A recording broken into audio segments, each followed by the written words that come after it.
This week's episode of I Was a Teenage Film Snob is not brought to you by Milk Duds, but give them a go. They're pretty tasty.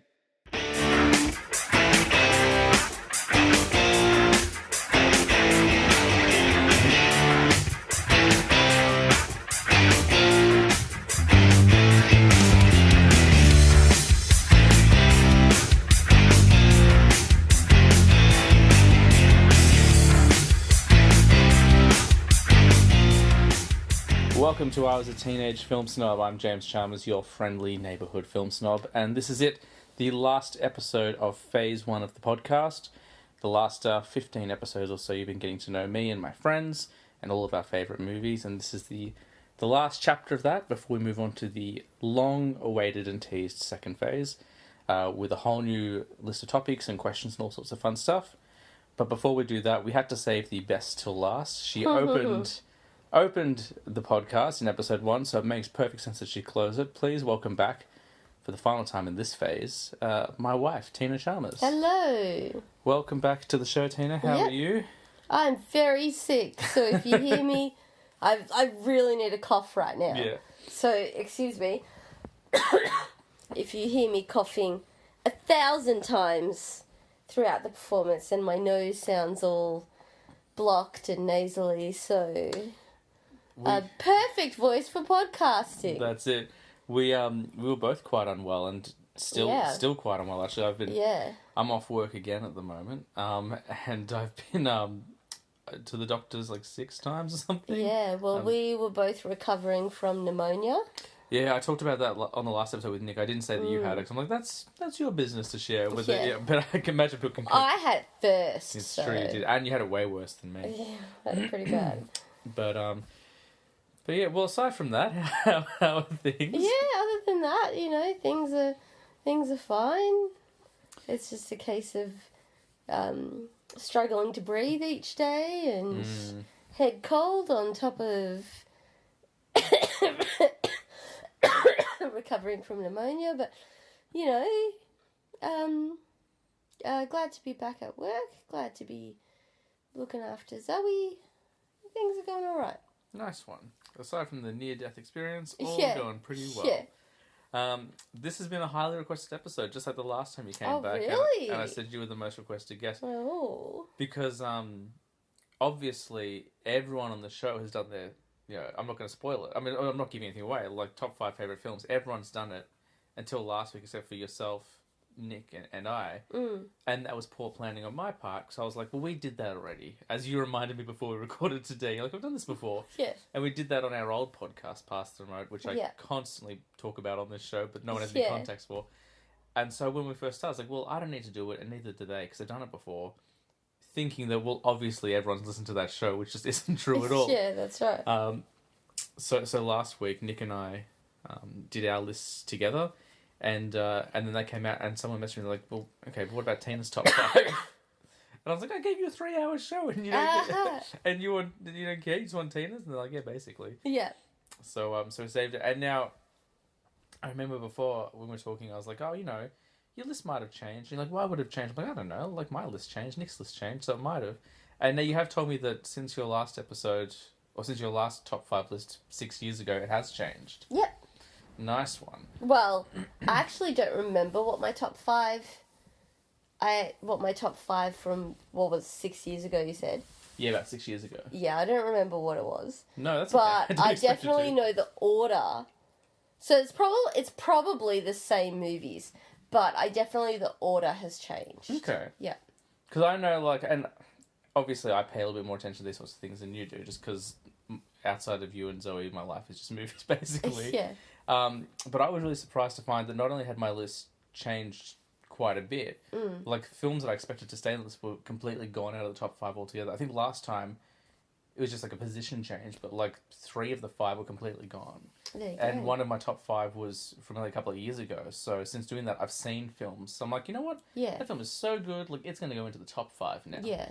Actually, there's only... I think I have a feeling what one of those films might be. Go for it, say it. No, because what if it is, and then, no, I'm just not going to reveal it before the listing. Well, I'm going to do my list today. I did my list Oh, yeah, because I'm doing my list. Yeah. Yeah, oh, sorry, It's that's okay. right.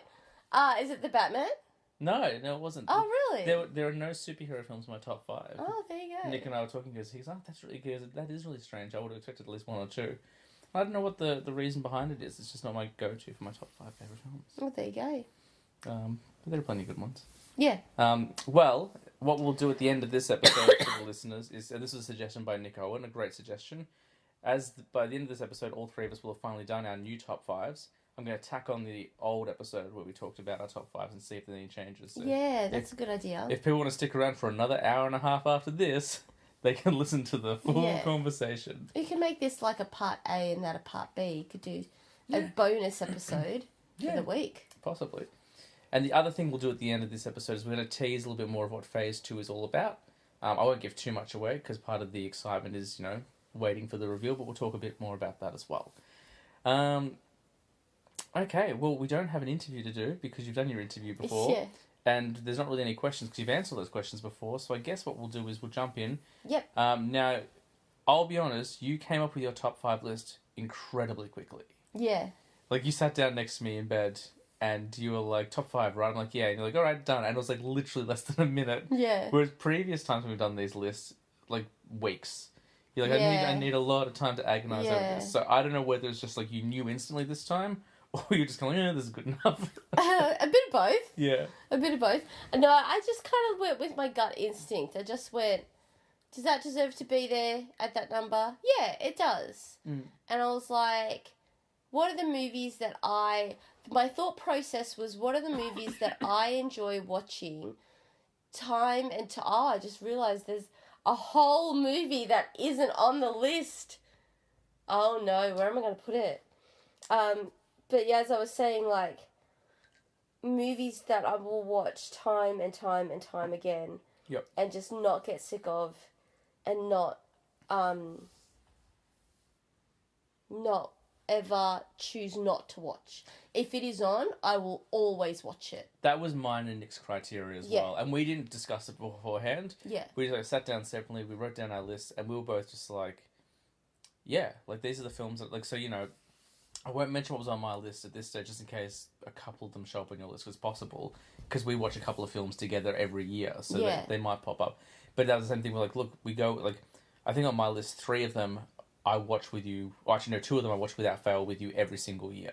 Yeah. 1 of them I watch without fail every single year, and there's another one that you and I watch pretty regularly, if not every year, every other year. And then the 5th one was Midsummer, because that film just blew me away. Yeah. Which you've never seen, and you probably will never want to see. It's pretty full on. Yeah. Did you fix your list? I haven't fixed it, but I think I'm going to do something a bit different. Okay, you can definitely do that. Other people have done it. David did a movie for every decade of his life. Yeah. My mum, who still hasn't come on, said, "Oh, when I finally go on, I'm going to just need a little bit different, pull a surprise." And I was like, "All right, don't respect the format. It's fine." Yeah. I'm just messing, so I'm sure she listens. Actually, I'm not sure. All right, well, do we have to go with film 6 then? Is that what we're doing? Or? I think, okay, so this isn't part of the top 5. This is fundamentally in my blood. Okay. So it doesn't make the top 5 because it is a part of my DNA and my being. Okay. So because it's not a favourite movie, it's this is the essence of Tina. Okay. It's Harry Potter and the Philosopher's Stone. Of course. Great film. Yeah. Like, there is no way that movie cannot be a part of me. I watched that movie every single day, 365 days. Every single day after school, I would come home, I'd put in that VHS tape, and I would sit and I would watch Philosopher's Stone literally every single day of year 7. Once I got my hands on that VHS tape, for a full year, I watched it. And what I would do is, because nobody was home yet, I'd freeze it on that last shot. I'd freeze it on that last shot of Daniel Radcliffe. I'm not going home. Waving goodbye. Really. Yeah, that's right. And I'd pause it there, and I'd sit there, and I'd look at him, and I'd sit right in front of the TV screen, and I'd be like, one day you will be mine. So that movie doesn't even make my top 5 because it's a given. Yeah, I did wonder whether, as you were talking about, I was wonder whether there'd be any Harry Potter films on your list, because there's 8 of them, and like, how do you distill, I suppose, which one is the best one? Because they've all got. I think Like, obviously not. they've all number got 4. their obviously not number 4.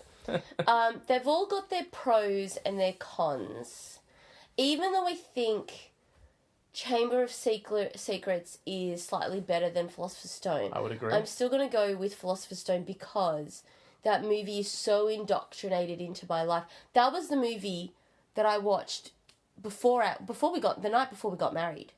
Yeah. So sure. before the night before we got married, I spent the night in a hotel room, close to the wedding venue, and I was just about to get ready for bed, and I chucked on the TV, and I put on Harry Potter and the Philosopher's Stone. It was just on TV. I was like, this is a sign that I'm marrying my soulmate. And I sat there and I watched Philosopher's Stone, and it was a great way to spend my last night as an unmarried woman. The best way, you could argue, to spend your last night as an unmarried woman. There's Daniel Radcliffe in your bedroom. I mean, come on. Isn't it crazy that I didn't watch a movie the night before our wedding? Like, you would think that I'd probably watch. Oh yeah, I suppose it is crazy. Every major event, I tend to watch something, but like, no. You'd watch something like, breaking up together, or like something like, but a marriage story, like where it's a horrendous like look into the future of a married couple. Like, looking back, I probably like, if I had a plan to watch a movie, which I didn't, because I just went out for steaks with my boys. With your boys? And we just played games all night. Looking back, I probably would have watched something like I Love You, Man. Yeah. Like, that would have been like, or, it's a weird one, but like Forgetting Sarah Marshall. Like, 'cause that's a really good, actually, I always talk about rom-coms, I always forget about Forgetting Sarah Marshall. It's in the name. It's made me forget That's right.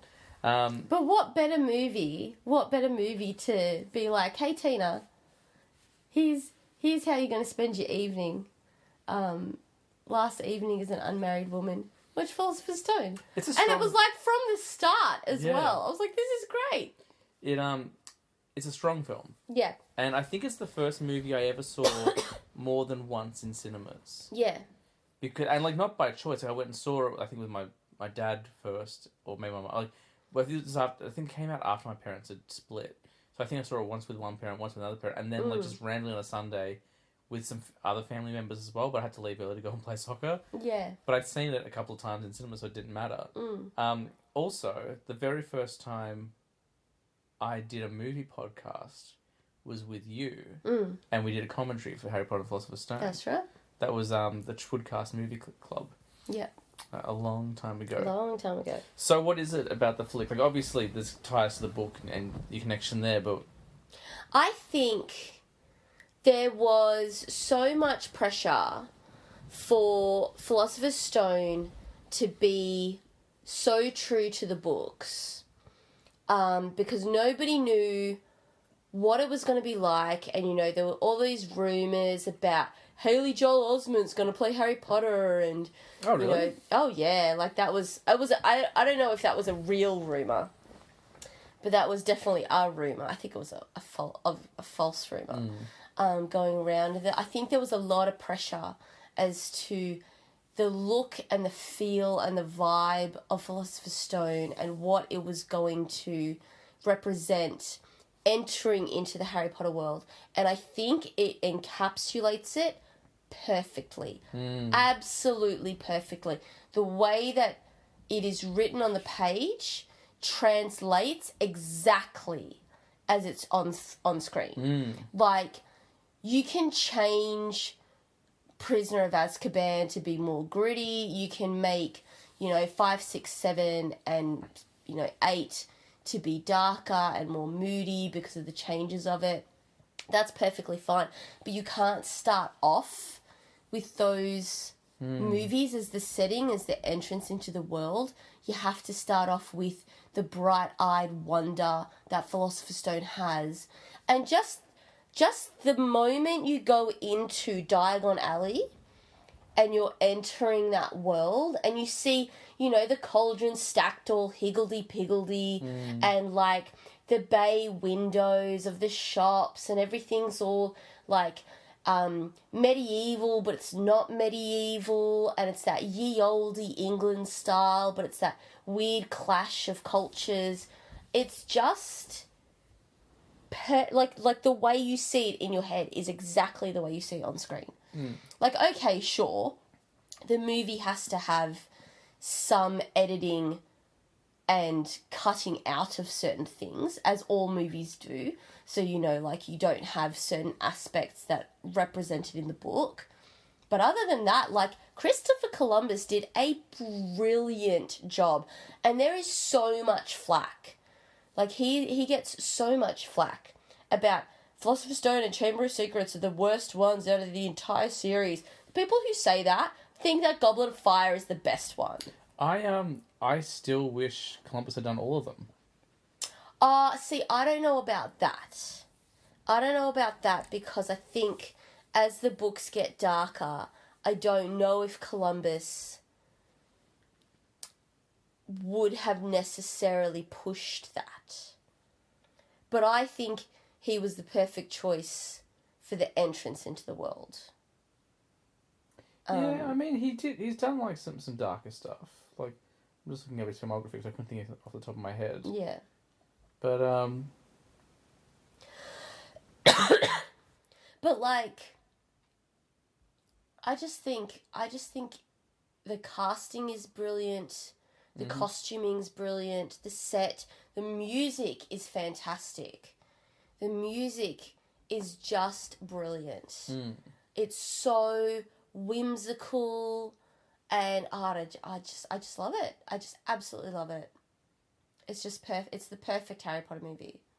And obviously you mentioned there's been some omissions from the book. Yeah. Is there anything you wish they had have kept in? Or are you kind of like, look, they cut all the right things? No, I think they cut all the right things. I can't really think of many omissions. Like, the omissions that they've taken out, you see it in the extended stuff. So all the Dudley with the smeltings, you know, you see that in the extended cut. Like, I don't really know. I can't think of anything off the top of my head. I guess for me, like, you know, I know that he doesn't really play a big role in the plot, but I would have liked Peeves. Oh, yeah. Yeah. I would have liked Peeves. Peeves would have been great. I think Bloody Baron I was going to say Bloody Baron. Bloody Baron is a sticking point for me. Because that is not how someone... And everyone's like, oh, look, it's a Bloody Baron. Oh, we're so happy to see him. No, you're not. Yeah. I don't know, I'm struggling to think of, like... It's pretty problems. tight. I haven't read the book in a while. If I had planned it, I would probably come up with a few more problems, but I can't think of much. I'm not saying problems, not at all. Like, I think the film is solid. Like, it's a really strong opener for the series, and a really strong film. I was just wondering if there are any particular omissions that you thought were like, that you would have preferred to have seen in there. But if I think about it, it's pretty close. It's really close. Like, there's not much that they cut out, you know, that I can really. A little bit, like, it would have been nice, a little bit more of the Norbert stuff, because that's not really explained at all. Yeah. Yeah. Norbert, like, appears, and then Malfoy's at the window, and then that's it. Yeah, there's none of, like, wearing invisibility cloak up to the tower and stuff like that. That's right, and, like, seeing Charlie Weasley and everything. And, like, that Norbert storyline, like, goes over for a while. Whereas it really just, like, disappears in one scene. Is it the second book where they have to polish all the trophies in the cabinets? Yeah. Yeah, I was trying to remember when that was. Because he vomits all over them. That's right, yeah. Tom Riddle. Yep, that's right. 2 has far more omissions. Yeah, it does. But, like, they had to omit more stuff to add in more humour, I suppose, and things like that. Obviously, the biggest omissions are in Goblet of Fire. Like, you don't have any of spew. Well, the biggest omission for me in Goblet of Fire is that you never hear Fred and George Weasley say that the egg sounds like Percy singing in the shower. Maybe you have to attack him there. Yeah, that's Like, right. That's really good. Like, that line... It would have taken like 3 seconds to put that line in. That line makes me laugh out loud every single time I read it. Yeah. It's the most memorable line in the entire series for me. Yeah. 4 it was a tough one to adapt. And the more I watch it, the older I get, the less problems I have with that film. Yeah, that's true. That's true. I was just about to say the same thing. Every time I revisit 4, I hate it a little less. And that's not saying I hate it. Like, it's just my least favourite out of all of them. I don't know why. I don't know what it is. Because, you know what I think it is? I think it's just the long hair. Yeah, I was going to say. I think it's just that. It's just like the Winter Soldier. Because all that dragon stuff... Yeah, that's right. All that dragon stuff is so good. Like, so brilliant. The way that's shot and everything. And, like, the Cedric Diggory death, oh my god, it's a dagger in your heart. They did that so well. And they did the resurrection of Voldemort really well as well. Yeah, they did. They did. But anyway, that's not what we're talking about. That's not even in your top... We haven't got your top 5 yet. I haven't even got to my top 5. That's just the one that needs to be mentioned. That was he who must be named. Yeah, that's right. Okay, so my number 5 is Amelie. Excellent. Now, I remember this one from being on your previous list. Yes, on my previous list, I'm pretty sure it was number 1. It was. So yes. There's been some movement. So there has been movement. That's exactly right. So Amelie, the reason I've kept it on the list and not bumped it out completely is because I love the movie. It's always been one of my favourites. I can't bump it off the list yet. Yeah. That being said, I have not watched it in years. Yeah, I think the last time we watched it together... Well, I've only seen it once. Yeah. And I love it. Like, it's one of those ones I keep putting off the rewatch, but I'm like, sitting on my show, I know I've got to rewatch it. This film came up on another episode as well. Yeah, Elizabeth's episode. That's right, your sister's episode. And she's right. I wasn't going to reference that. Yeah, she's right. I do like it because she liked it. Yeah. Because that's the thing. She had it. I think she had it on DVD. Or was it on VHS? I can't remember. You have it on VHS, and then I got it for you on DVD, and then I got it on Blu-ray as well. So we got it on. So maybe I have Elizabeth's VHS copy. Possibly. I'm not sure, but she had it, and I was raiding her room one night or one day or whatever, and I was like, "Oh, that looks interesting," and I watched it. I was like, "This is amazing!" It was the first international film that I actually enjoyed because I was a kid. So I was like, I don't want to watch a movie where I have to read subtitles. And I just loved the whimsy of it. I loved the character of Amelie is so relatable in terms of, like, just the little things that she enjoys, the little things that she loves. Like, I remember really connecting with her over she loves the feeling of sinking her hands into... a basket full of like beans or lentils or sort of thing like that, and the feeling of that. And I was like, I love that feeling too. And like her imagination is so unique and interesting. I'd never seen a movie like it before. It had that, filter over the top of it, that just made everything like that Parisian green. I'd never like really considered Paris before as I'd been to Paris, but I was very, very, very, very young, so I don't remember a lot of it. But like the way it shoots Paris is just beautiful.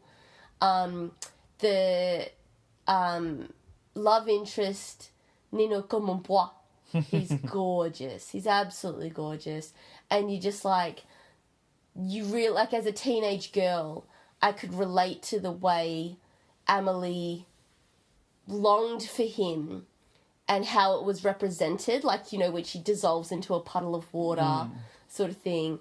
I just thought it was really cute. It was really, like, whimsy. I liked her revenge on, like, the mean characters and stuff like that.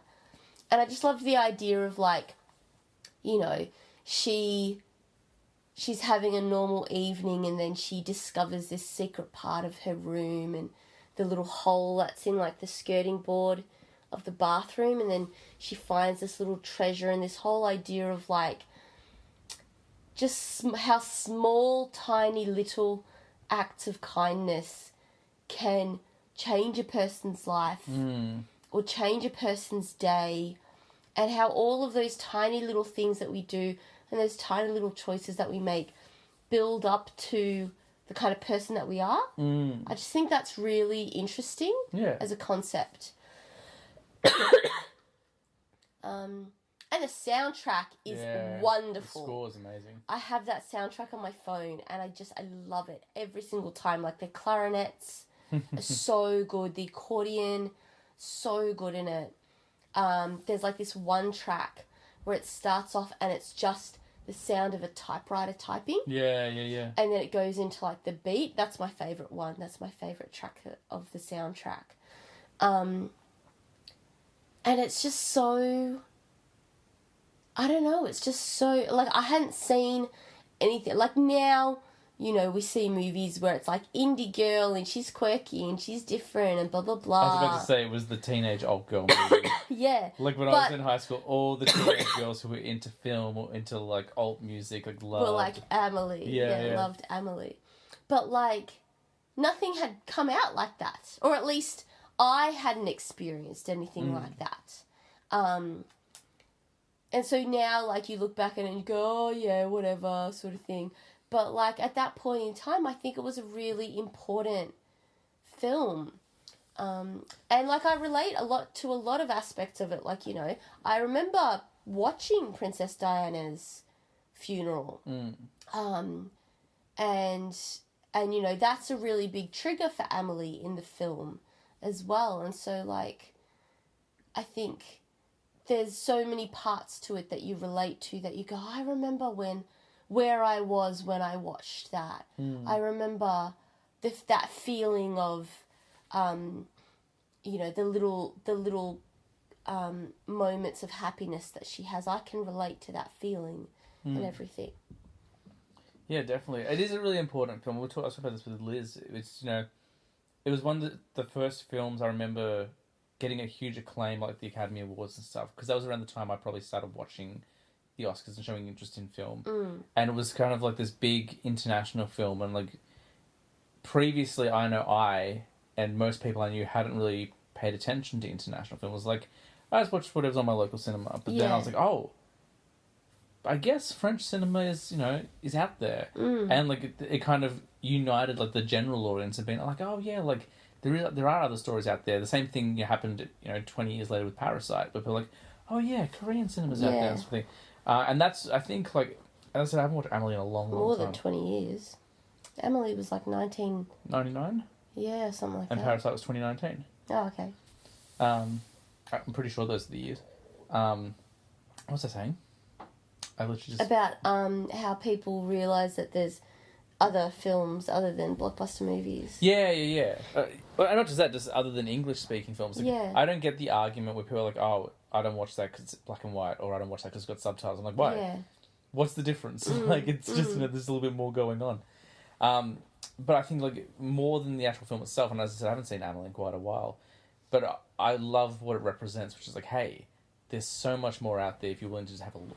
Yeah. Like, if you just want to try, if you just want to, you know, take a gamble on, you know, the black and white film or the subtitle film, you're going to find so much more. It's just that different perspective and just that different kind of storytelling. Amelie is a great film. It is. It is a fantastic film. Absolutely fantastic. I mean, it was my number one for the longest time. So my number 4 is a movie from my childhood. It is not Pocahontas. So, Pocahontas actually does not make an appearance on my list. That is shocking to me. Yeah.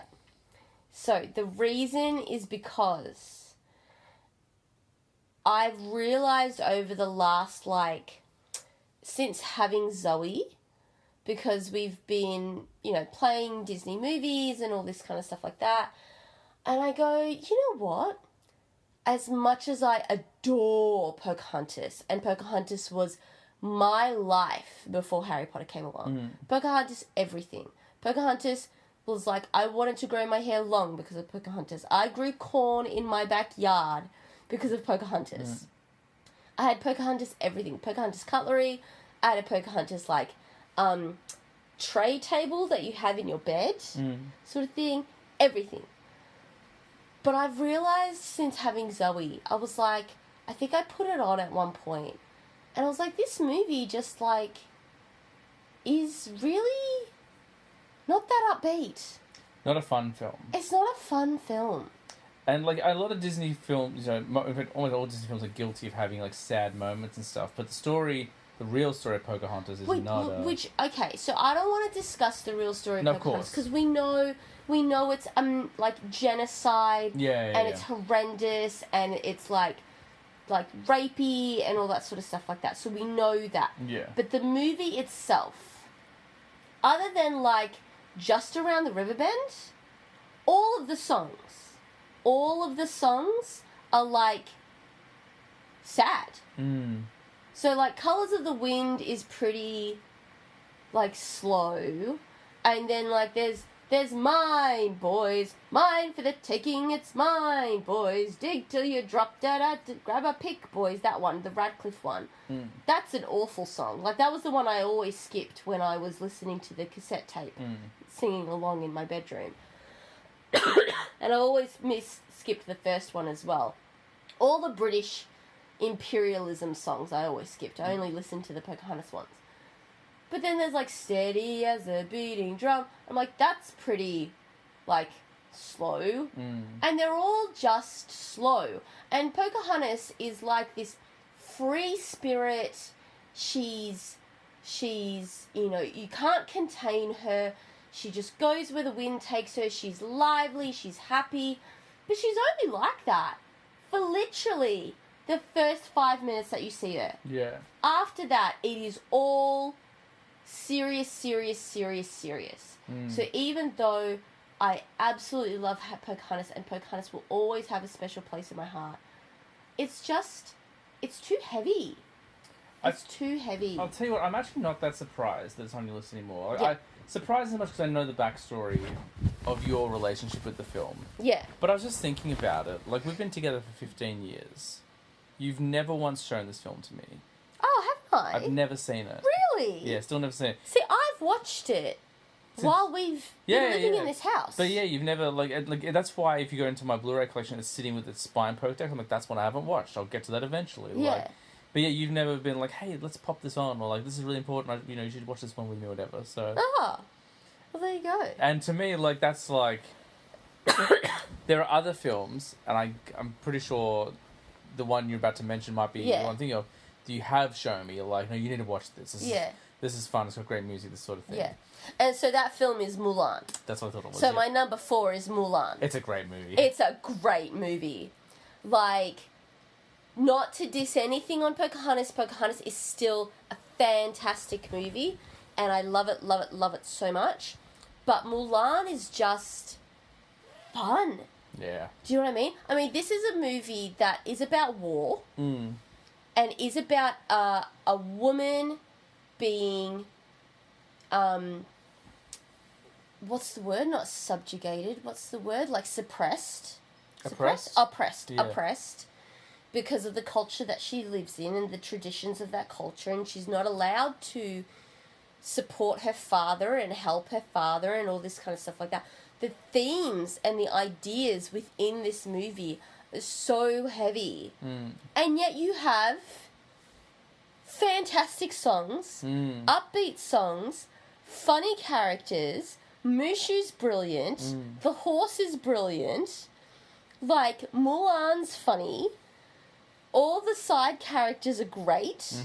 It's just a fantastic movie. And so Mulan was always my second favourite when I was growing up. It was Pocahontas first, Mulan second. So I had, like, Mulan stuff as well, but not as much Mulan stuff as I had Pocahontas. Yeah. And Mulan is the first VHS tape that I broke from watching it too much. So basically what happened was, because I used to put in Pocahontas and Mulan alternating, like, every single night. I have no idea how my parents, like, put up with it. Yeah. Because I watched it, because it was on the family TV as well. It's not like we had, like, a second TV in a different room. It was like, hey everybody, I'm chucking on Mulan, and my whole family had to be like, okay. And I remember it so clearly. I put the tape in one evening, and like it just went all squiggly, and like there was something. I screamed. There was something wrong, and I got the tape out, and it was all like loose and everything. And I went to Baba, and I was crying. I was like, the tape is broken. He goes, it's all right. I'll fix it. And he pulled the tape out, and he got the crinkly bit that was all broken, and he snipped it, and then he sticky taped the tape back together, and he wound it all in, and I put the tape in, and he'd cut out the whole bit of ads at the start of the VHS tape. So when I started the tape from the start, it was right at the start of the movie. Oh, nice. So I didn't have to fast forward through any ads. I was like, this is brilliant. And so it was the best, like, mistake that had happened.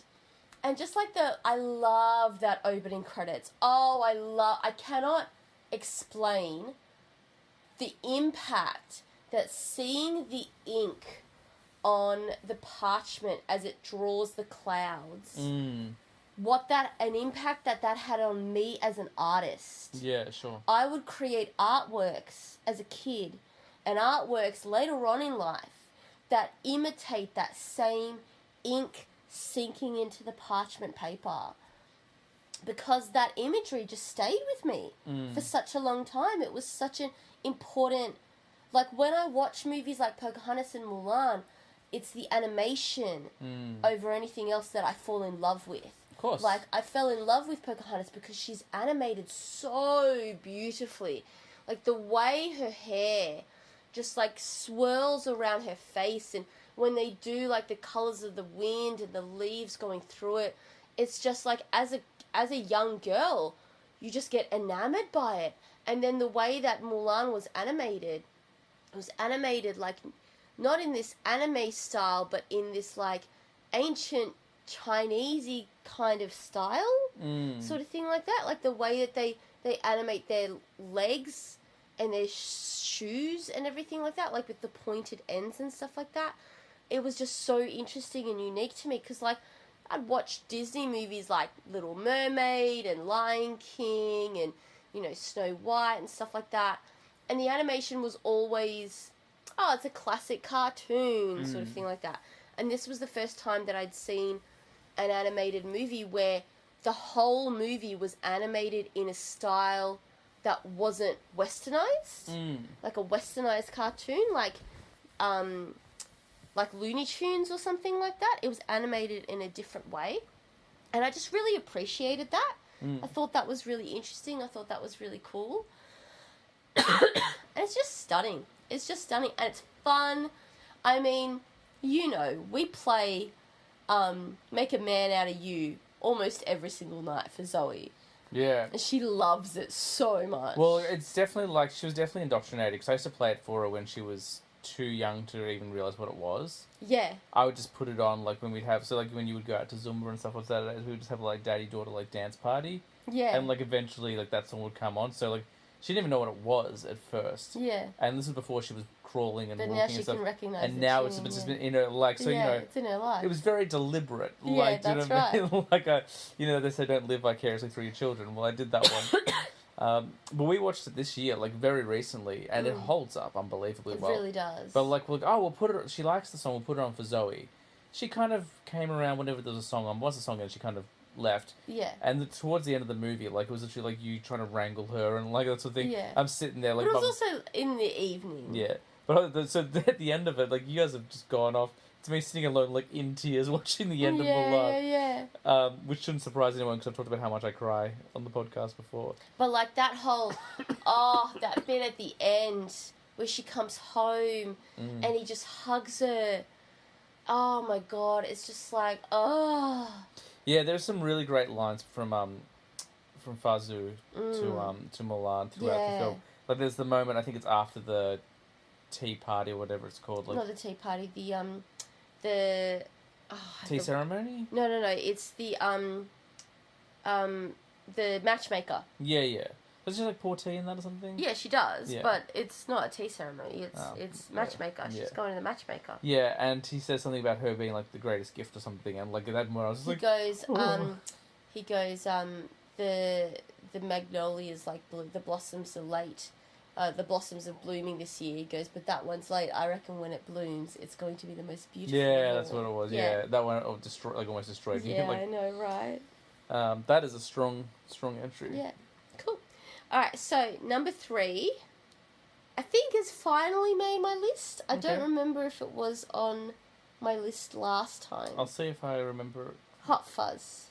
No, this was on my list as Yeah, well. yeah, Of course yeah. it was. Yeah. Man, that movie is so good. It's. I said to Nick, I said this is okay. It's a perfect film. Yeah, it really is. Perfect in terms of music, perfect in terms of editing, perfect in terms of just like storyline and everything like that. It really is just like I don't think there is a single person who could watch that movie and not like it. I was saying to Nick, I said it's almost the script is so precise. There's almost like a mathematical element to it where Yeah. he's like, I set everything up here and I knock it down over here. Yeah. Like, there's not a single setup that doesn't go unanswered. Like it's just pitch perfect from start to finish. I feel like it's the perfect movie to show filmmakers to go, this is how you make a movie. Mm. You know? And like it's easily his best. Like, and that's not Yeah. that's not to discredit anything else he's done. Like obviously a lot of people go to Shaun of the Dead because that was his first film. It was such a game changer. People tend to skip and forget The World's End, but that's great as well. Yeah. Scott Pilgrim, obviously wonderful. Baby Driver, like his whole like every single Yeah. film he does is great. Like, he hasn't made a bad movie, but Hot Fuzz, just like is next level. Like Yeah. it's making fun of American action films, but totally becomes an American action Yeah. film by the end of it. Yeah. The dialogue is perfect. Like it's my favorite. Casting is brilliant. It's my favorite Nick Frost performance. Yeah, same. He's so sweet and lovable. Yeah.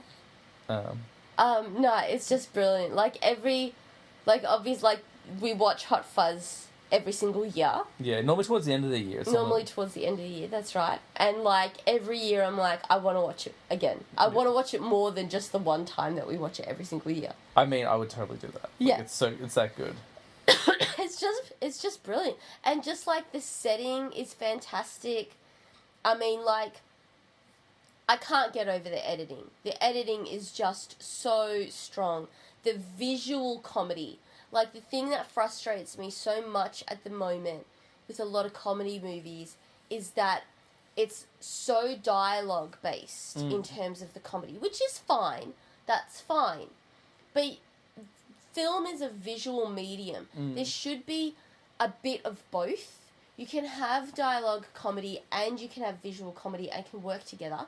But the thing that also frustrates me at the moment is that a lot of comedy films at the moment are improv-based comedy.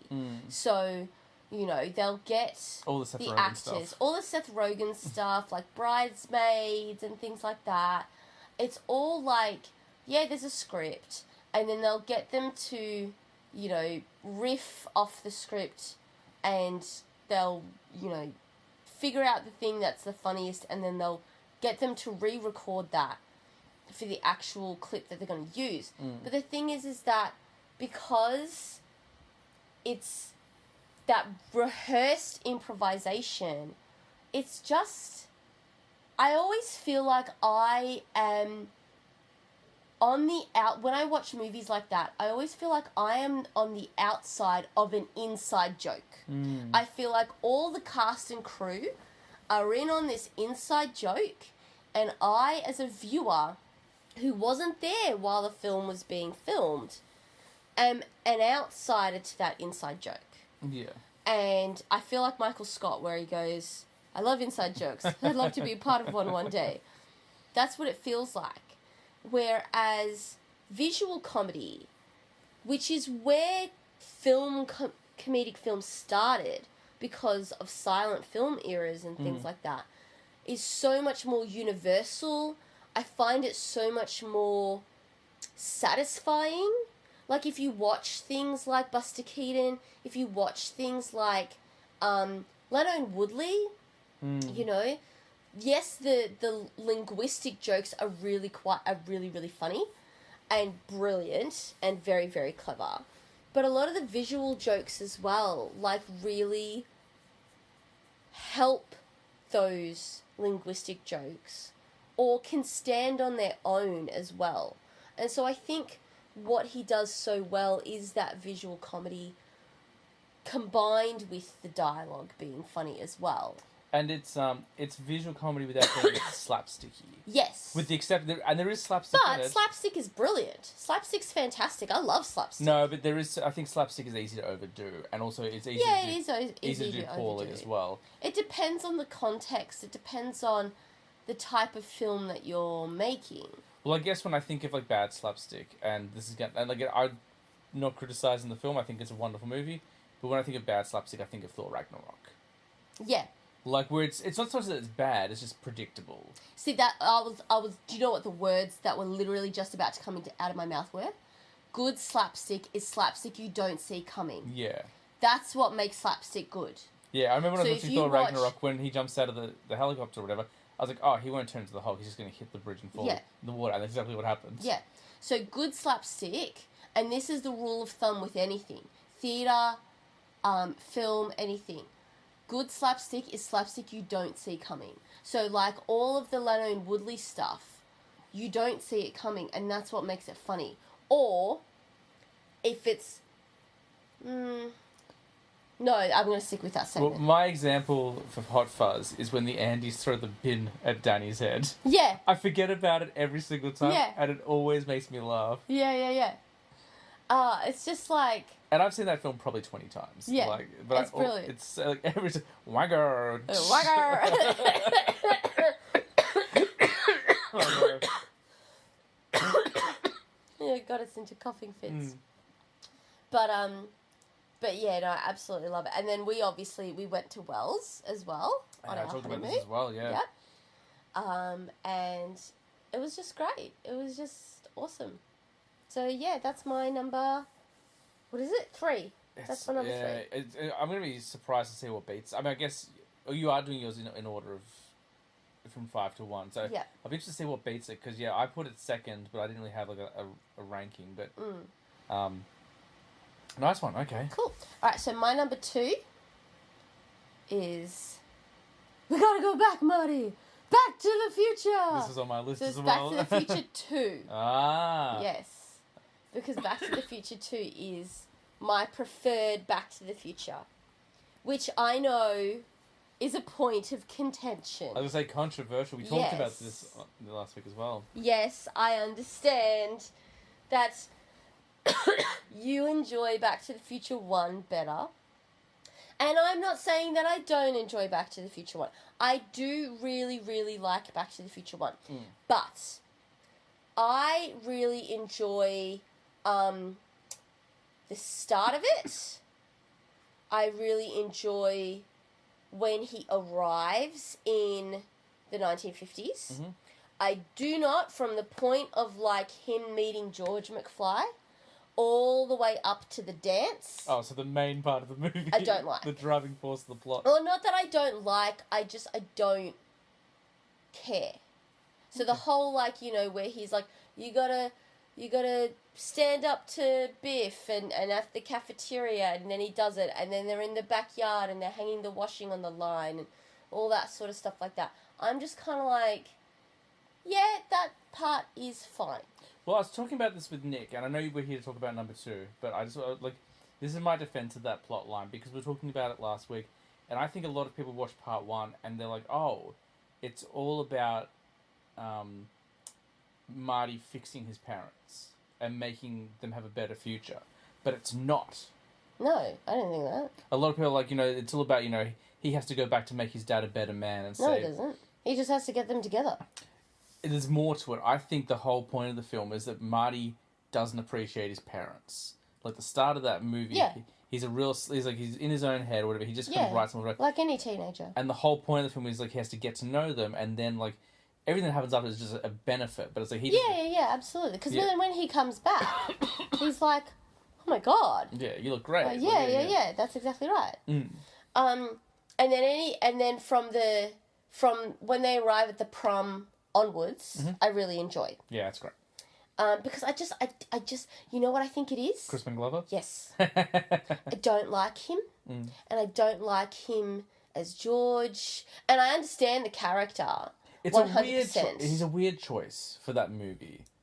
He's just a weird person. Well, that's what I mean. Like, he's, when he was cast as, like, the creepy thin guy in Charlie's Angels, perfect casting. Because when he was cast as the Rat Lord in Willard, perfect. Like, I haven't seen that. oh, yeah, you would hate it. Yeah. It's all about a guy who controls killer rats. Oh, God. Yeah, it's pretty creepy. But, like, he does, like, a lot of... he does, like, kind of, like, obscure horror stuff, which is perfect for him. Yeah. But, like, the love interest, or, like, the guy we have to make fall in love with, the leading woman... It's a little bit, so it can be a little bit tricky, but I still adore that first one. But anyway. Oh, I still love it. But number 2 is really where it hits home for me. Because I think that is so cool. Because it's got... Did they go back to the 1950s? Number 2? Again? Yeah, I think they do. Hang on a second, because they go to the yes, future. they do, because he has to go back to meet Doc so he can go back in time to the Wild West. That's right. So that's why I like number 2 the best. Because it's got none of the Wild West crap. It's got none of the Crispin Glover crap.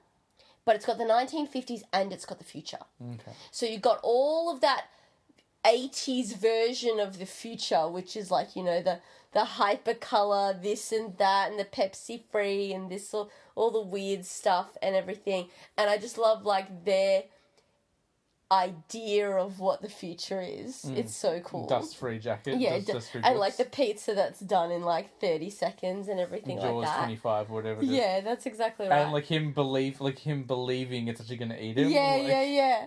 And then I love that whole Biff storyline. I think that whole Biff storyline's really, really interesting. How he goes and he creates, like, the alternative present and, like, all of the gang lord stuff and everything. And then going back to the 1950s so you get the best of both worlds. That's why I always prefer number 2. Because you get the 1950s stuff, you get the futuristic stuff. Like, it's more of a time travel movie to me. Yeah, I suppose that's fair. I don't suppose, like, it is fair. But the biggest crime in that movie is that you kill off Marty's dad without even seeing him on screen because of a contract negotiation falling out. Yeah. And you give his mum the worst breast implants you've ever seen in any film. Yeah, that's true. Like, it's so They upsetting. basically got the chef's apron that has the fake boobs and just cut the boobs out and stuck them on it. That would have been better. Yeah. But yeah, like, that movie is just... great, and it's got the best version of the DeLorean. Like, it's just, I just love it. I just think it's fantastic. And again, it's one of the movies that we watch every single year, and I would watch it more than once a year. I think the issue I have with the couple of issues we have, and again, it's not a bad film. Like, I watch it regularly as well. I feel like I didn't like that Marty's mum was the victim 2 movies in a row. Oh yeah. I don't like that. Also, I think that, like, 3 is just highly underrated. Look, 3 is great. 3 is fantastic. Everyone craps on 3. Like, I get it. But if I had the choice between watching 1, 2, and 3, I'm going to watch 2, then I'm going to watch 1, and then I'm going to watch 3. Yeah, I go 1, 3, 2. Yeah. But, I just love the 1950s stuff. Yeah, guess what? There's a whole movie about the 1950s. It's called Back to the Future. Yeah, but you have to watch all the Crispin Glover. But also the 3 is real. Like, I do love all the Western stuff as well. That's really good. It's got that great song by ZZ Top.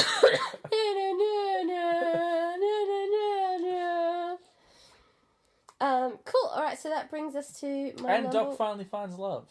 Yeah, that's true. I do love that. Absolutely. And I do think it's really interesting how, like, they have to create the time machine with, like, Victorian era like technology. I think that's because I love, like, Victorian era Industrial Revolution stuff and everything.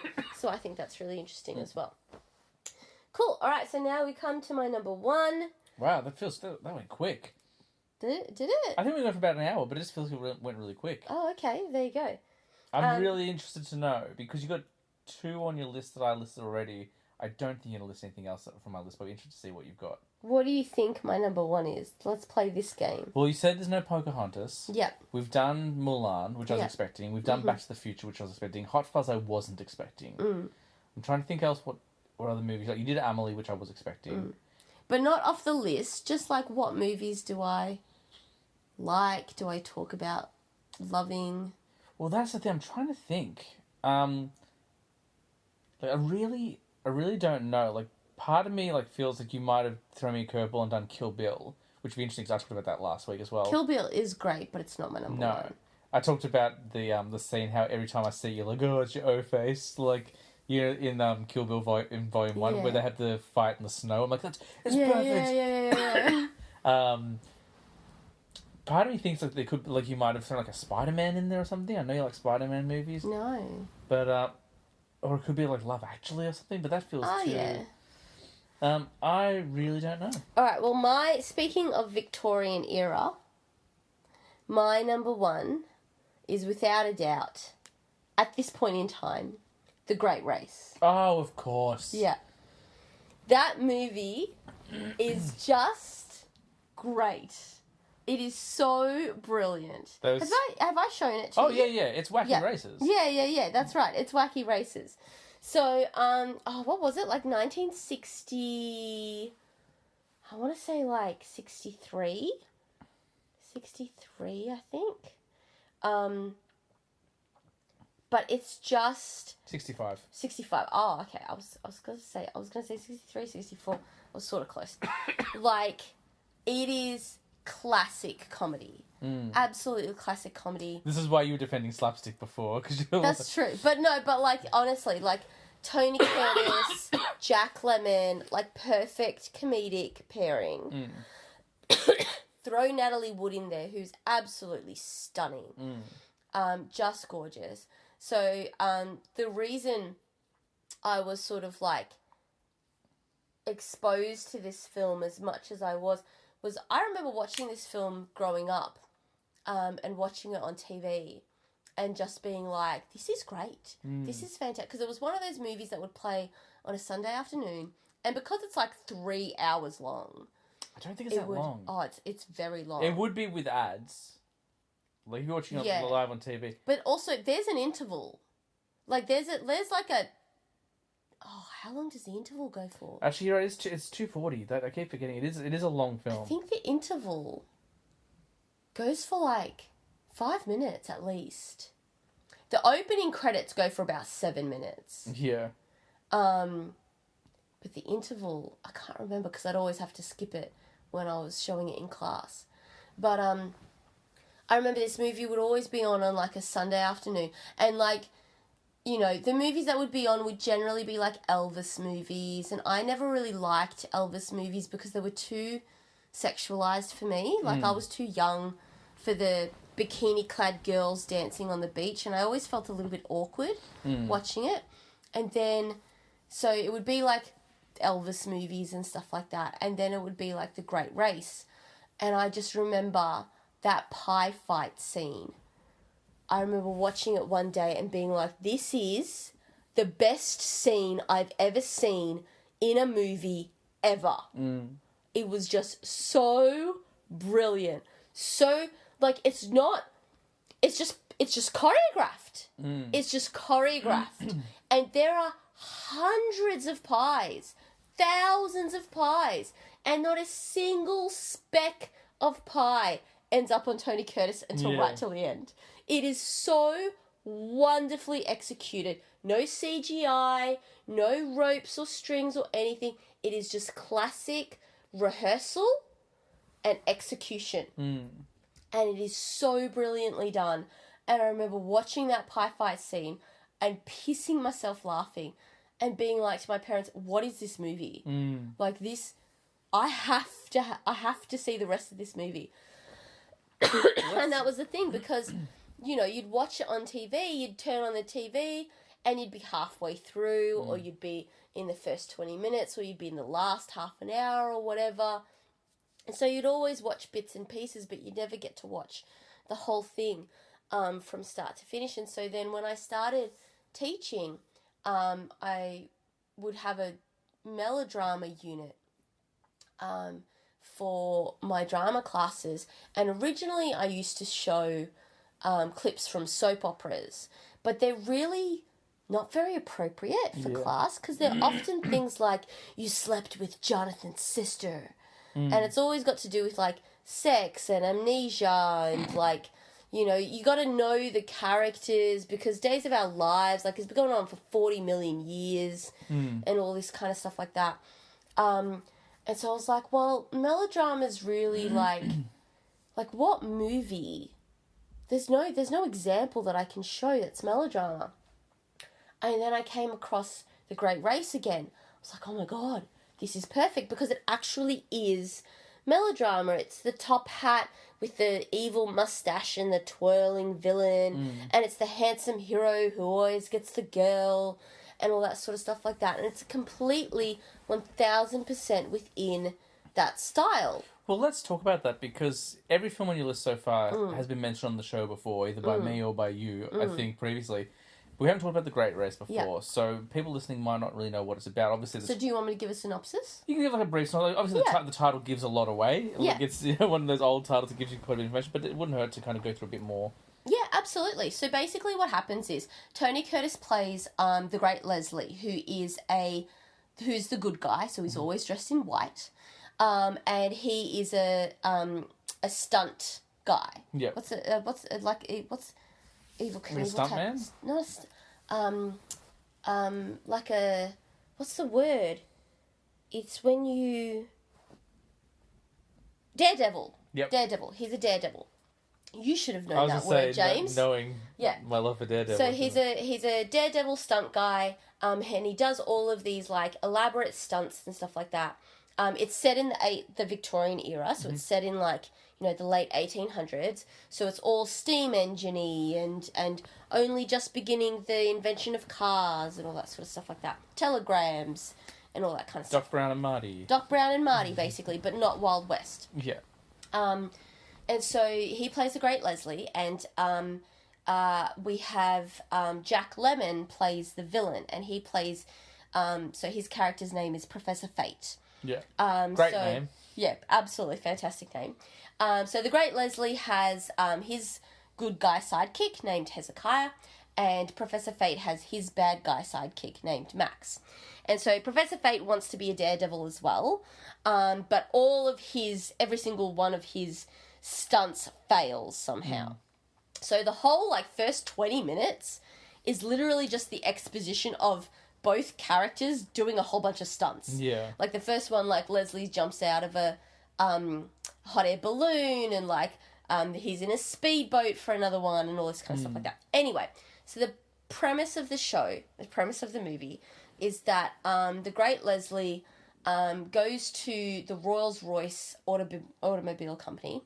He says, listen, I can advertise your car because, you know, I'm the Great Leslie and people will want to buy it and stuff like that. And I want to propose that by advertising your car that we're going to do a race. And they're all like, oh, we've done races before. And he's like, no. This is going to be a race from New York to Paris. So it's going to go around the world, basically. And then Professor Fate hears this and he's like, well, I'm going to enter the race and I'm going to win it because I'm going to be the hero for once. You know, I'm going to be the winner and not the loser. So anyway, all these contestants enter the race. So a whole bunch of other people enter the race as well. And Professor Fate and Max sabotage all the other cars, obviously. So you're basically exactly right. It's wacky races. So the race starts in New York. As the race goes on, like all the cars except for Leslie's and Professor Fate's end up kind of in shambles, basically. We also have the damsel in distress character, so that's the Natalie Wood character. And she works for a New York newspaper company. She works for the New York Sentinel, and she's like, I'm going to document the race, so you need to enter me into the race, and I'll document it from the beginning to the end. So anyway, as the race goes on, she ends up teaming up with the Great Leslie, and so they go through all across America. They go all the way up to Alaska. They end up in like Russia because they end up on a I always think iceberg. of that. Yeah, I always think of that scene.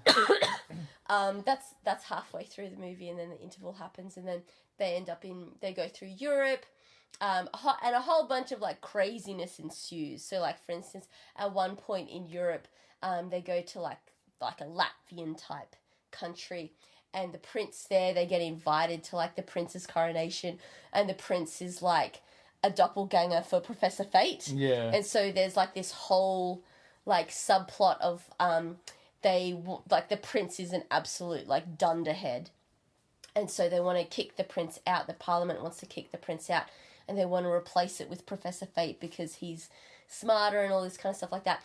Anyway, they make it to Paris, and spoiler alert, actually, it's a really good twist. So they make it to Paris, and the whole time, like, you know, the great Leslie and, what's Natalie Wood's character's name? Penelope Pitstop. No, it's that's not that's Penelope what she Pitstop. that's who she inspired. I've seen the movie so many times, you would think I would know.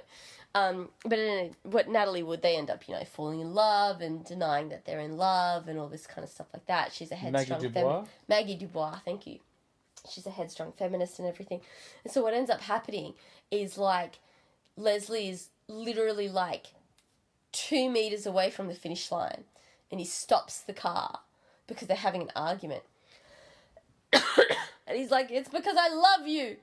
And, like, he kisses her and all this kind of stuff like that. And Professor Fate makes it past the finish line and he wins. But the thing is that he then cracks it because he's like, hang on. He's like, I won. And then he's like, hang on a second. You let me win. And he goes, I challenge you to another race. And it's from Paris to New York. Yeah. And that's how the film ends. But it's classic cinema. Like, you're watching a movie. It was filmed in the 1960s, but obviously it's set in the late 1800s. But you're watching a movie that doesn't have CGI. It's got the classic, like, they're in a car and there's a screen rolling behind them to, like, show the car is moving. All of the stunts, all of the pyrotechnics, they're all real. And it's just funny. It's not, you don't have to be smart. You don't have, it crosses all ages. You can be a little kid. You can be 90 years old. You can still enjoy the movie. Yes, it's very long, but it doesn't feel long. No, Like, it does go quite quickly. It goes quite quickly. There's always action that's happening. Like, they go to so many different places. Nothing drags. Nothing gets... I'm just remembering parts. Like, there's this one part where, like, the guy who works at the newspaper, because Maggie Dubois is sending, like, carrier pigeons with messages back to the headquarters of the newspaper in New York. And so, one of the guys who works for the newspaper, he has to go out on a ledge and get the pigeons. Yeah. And so, he gets the pigeon and he brings it back in, but the window's still open. And so the main head editor, he's like, he's checking what the note says. And then I think his name is like Willoughby or something like that. And he yells out his name, and the worker screams and he falls back out of the window, out of like this like 20-story building, and the boss just looks out the window and then just goes, huh. And then he goes to his map and he's like, they must be around here somewhere. And like doesn't care that his worker just fell out the window. And it's just like, it's just wonderful. The costumes are fantastic. Natalie Wood's costumes are stunning. There's this one where she's like in this western town in Baraccio, and it's like this beautiful, elegant black beaded dress, and this massive bar fight breaks out. And I'm talking staircases get smashed, like the whole set is destroyed. And the gag throughout it is that she just like moves throughout all of these people having a bar fight, and she doesn't end up, everybody just like stops for her and like tips their hat as she walks through, and it's just fantastic. Everything is so well choreographed, the music's great, the one-liners are great, the physical comedy's great. I just love it. And I'm going to show it to my students next week. Oh, wow, nice. So I'm really excited because I'm like, I get to watch it in class. I have to do marking while I'm watching it, but I don't think I'll get much marking done. That's a solid choice. And it's nice to have a classic on there. Yeah, I think so. I think so. That's something that I endeavoured to do on my list. And I think the oldest movie I had was actually Back to the Future, so it wasn't even that old. So I need to have one more classic film there. And I think it's a really important skill for young children to learn to sit and watch a movie from that era because it's not edited the same way. The first 20 minutes of the film is long. Like up until, I think it's the first half an hour before they actually announce that they're going to go on the race. Once they go on the race, then things pick up. But that whole first bit where they're just doing all the stunts, that goes on for a really long time. And kids watch movies these days where it's quick. It's like what you said about how, there's now a teaser before the trailer comes out. As in, like, the trailer will have that first 10 seconds before it then says what the movie is. And it's because kids don't have an attention span these days. Yeah, they don't watch through a 3-minute trailer, Exactly. so they watch, like, the clip reel. And so I just get that, like, Schadenfreude joy of having to have them sit through 3 hours of this movie, and they have to watch it. Well, it's like, I always think back to when we watched Ben-Hur for the first time, which is a 4-hour film. Like, it's a great film, but boy, like, there could have been some liberal use of the scissors in the editing room. You could have cut things out to, like, just pick up that pace a little bit. And it's just because, that style of filmmaking, the old days was like, well, this is the story we wrote, so we're going to tell the entire story. And we keep it in. Yeah. Whereas, these days, like, you can get things sort of tight, 90 to 100 minutes quite easily. That being said, I did mention both Kill Bill Parts 1 and 2 and Midsommar being in my list. Yeah. There's 7 hours of film just there. Yeah, that's right. I don't mind a long film. I'll watch a long film, but yeah, you got to have those good cuts in there. But Great Race, works without them. Nice one. Did you pack in any honourable mentions, or? I didn't. I think I've mentioned my honourable mentions, really, with Pocahontas and Philosopher's Stone. No, that's cool. Like, we didn't do it either. Like, Nick and I were like, no honourable mentions, just the top 5. Yeah.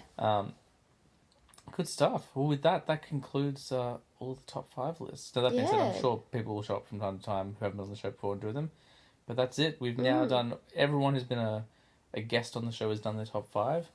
Do you have any final thoughts about your list or anything you want to add? I know I didn't explain The Great Race very well, but I think that's also because, like, it's getting late and I'm a little bit tired and I'm a bit congested and sick and stuff like that. But if anybody's interested, like, go onto YouTube and check out the trailer for it and you'll understand what I mean. Or, like, you could YouTube the pie fight. Yeah, that's right. YouTube the pie fight because it's just brilliant. But a lot of the time when I say, Victorian melodrama, they don't know what I mean. Yeah. So think cars with bicycle wheels. Yeah.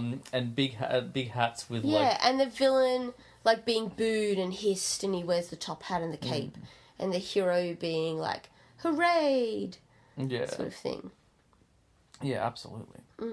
Nice one. Well, that's going to conclude this week's episode. But as I mentioned, if you listen after I wrap up the show, there will be about an hour and a half of footage of the very first podcast Tina, Nick and I recorded together about movies, because previously we actually did a podcast about The Office, but that's the first time, and you'll listen to our original top 5 lists and you can see how they've changed. Follow along on Instagram as well. I was a teenage film snob with underscores between each word because Instagram is kind of a joke. If you like the show, don't forget to write a review, give us a 5-star rating, because that can help apparently, and it's always nice to have new listeners. And next week we will be entering phase 2. Now, Phase 2, I'm not going to give too much away, but you're going to want to jump into one of those DeLoreans, or maybe a TARDIS, or maybe some sort of other, maybe a phone box with Rufus. Yep. That's what we're going to be doing. I think that's a pretty big hint. Yeah. And the first place we're going to be traveling to is going to involve a lot of lycra and big hair and robots in space. Nice. So that is what's coming up in the future, or in the past. Oh. There we go. So I'm really looking forward to that, and we've got a whole lot of fun, new questions, new rapid fire questions and stuff as well coming up. So stay tuned for that. Thank you again to Tina for being my guest, for rounding out Phase 1. She'll be back soon, I'm sure. She'll definitely jump into Phase 2 with us. But until then, that's going to do it for this week's episode of I Was a Teenage Film Snob. And as I say all the time, I was a teenage film snob, but I'm trying to be better. We'll see you next week. But the second part of the show is the topic of the week. And I thought, what better way to start a movie and TV show podcast than by doing a list? And so I said, guys, think of your top 5 favourite movies of all time. We'll sit down and we'll kind of go through the list and discuss them and whatnot. I ran into 2 problems with this. First of all, I'd forgotten that I'd revealed my top 5 favourite films on another show, on Twidcast, so I won't do them again. Well, you can, no, feel free. That's all right, I've already got like another list. So, like my top 5 films have been like Blues Brothers, Clerks, Kill Bill. What have they done? Eaten underwear. That's pretty cool. Blues Brothers, Clerks, Kill Bill, Desperado, and what's the other one? I'm so used to like having it on the top of my tongue and now feeling what the other one is. Whatever it was. This is really upsetting that I can't remember what it was. It was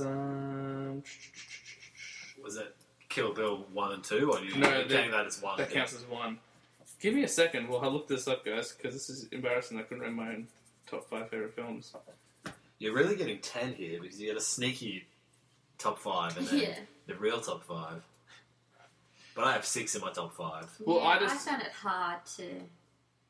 I don't know. I feel like they're not my favourite films of all time. They're just Devil's ones Rejects. that I like. Devil's Rejects, which is a great movie. Well, I went into this list thinking not just like what's... Because what I normally say, like, it would sit in my top 5 whether I have any good... It's something like Goodfellas. I just love it to death. But I went with, like, the 5 films that I could just watch in any mood, any time. I could literally watch it and then start it again. Well, that's what I did with mine as well. Because that top, again, I was like, I need to do, not necessarily like a new top 5, but just like the next kind of... Because I've had that same list for over 10 years. So, I mean, like, there's nothing... There's like one old film in there and there's nothing really new in there. So I was like, you know what, let's do a new top 5, like a new kind of list. And that's like stuff that I've watched since those films came out that I like. And there's definitely old films in this as well. But I was like, I'll just do a new list and kind of talk about that. That way I'm not repeating content. Yeah. And also I get to shine a light on some really cool films. So. Yeah, mine are quite contemporary. I have... Well, whoa, yeah. Nelson. I was just checking to see what there's...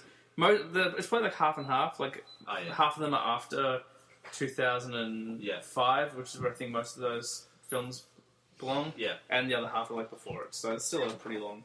As soon as you messaged me to say, think of your top 5, I was thinking about how we're going to do this. And I think it would be better to go, all of us say 5, rather than just go, what's your top 5? We all go 5, then 4, then 3. But have you guys got any honourable mentions that sit just outside? Yes. I do. Should we do those first? I've got about 1 million, but I'm only going to have 1 because I could just talk all night. Like, do you want me to... I have 3 honourable mentions. I don't really have... I have 4. I don't really have a top 5. Like, it's just kind of... There's no real order to them. Mine's in order. So even these 3 honourable mentions could easily like be swapped in there, but I'll just do the honourable mentions and then I'll just go in reverse order of the list I wrote, and that'll count as my top 5. Yeah. Do you want to start, Nick? With the only honourable mention I have is Casino Royale from 2006. Oh, yeah. That's not in any of my lists either. That's a really good movie. Danny Craig and Mads Mikkelsen. Yeah, anything with Mads is going to be good. But so good. Yeah, so that's. And what's her name? Eva Green. Eva Green. Yeah, just we're both quite fond of her. It's just a fantastic movie. That's a great like, honourable mention. That's just like my just honourable outside. mentions aren't as good as that. Yeah, but it's quite subjective, I suppose. What's yours, Tina? Alright, so I have 4 honourable mentions. Yep. Again, like, I don't know if these are my favourites. These are just ones that I really, really like, and I feel like I can watch them over and over and over again. So my honourable mentions are Mean Girls. Oh, another great movie. I know, right? Really great You movie. wouldn't think that would be on a top 5 or something I try to like make that, sure I have so- a comedy in my list. Like, yeah. but I only watched this once. I really liked The Martian. Yeah. I thought Oh, The Martian was good movie. great. Great choice. Yeah. Yeah. This movie I've seen, I would say at least 20 times. Okay. And it has never gotten old, and I love it every single time. We study it for school. Like, I watch it 4 times Ooh, I know a what year. this is. Yeah. I watch it 4 times a year, and so far I've watched it for 3 years in a row. Is it a Scorsese film? No. Oh, so I would have think it was So I've watched it, what's 4 times 3? 12. 12, so that's 12. And then all the times that I've seen it outside as well. The Great Race. Ah, With that's Tony Curtis. that's a classic. Yeah. Classic. Great. It's a classic. Oh my god, it's this amazing movie, right? So I it's thought you were made gonna in say like Hugo. 1968. Yeah. And it's basically a melodrama. So it's this, you got a villain, you got your hero, and you got your damsel in distress and dumb henchman and all that sort of stuff. It's basically a live action Wacky Races. That's before exactly Wacky what Races. it is. Yeah. And so they basically, like, the hero says that they're going to have a race from New York to Paris, and the villain's like, well, screw that, I'm going to win the race. And the whole movie, which is literally, like, 2.5 hours long. It's a long movie. It has Yeah. an interval in it. And the whole movie is just like them going on this race, and they go to like all these. That's exactly right. And they go to like all these different like places, and there's the best scene in the entire movie is this massive pie fight, and it's world known. It's like famous for being the biggest food fight in film history ever recorded. And just like the costumes are amazing, and just like the the jokes are really funny, and like. Because I have to watch it for school, 4 years, four times a year I have to watch it for school for drama. Yeah. And even when it's on TV, I go, oh, Great Race, and I'll still watch it, and I'll quote lines from it, because I know the whole movie inside out. So there's that one. And then the other one that was an honourable mention So you only had 3? I've had 3 honourable mentions so far. Mean Girls, Great Race. The Martian. Oh, The Martian. That's Yep. what I forgot. And my last honourable mention was Gladiator. Oh. Because I I've seen that in a long time. That's a freaking good movie. loved that movie when I was younger. 2 Ridley and you Scott think films, about isn't it. there? Yeah, that's right. When you- Martian. yeah, that's true. And when you think about it, like I always think back on that movie, and I go, you know what? I don't think there was anything in that movie that I didn't like. Like, to me, that was a really well-made movie. I really, really liked Gladiator. So Nice. they're my honourable Yeah, mentions. very good. Very strong. If they're outside your top 5, holy moly. Here are my honourable mentions. The first of the 3 is Back to the Future. Oh, yes, of course. Of course. The first one. Oh, the first one, not the second one. First one's my favourite. I think I thought the third one was your favourite.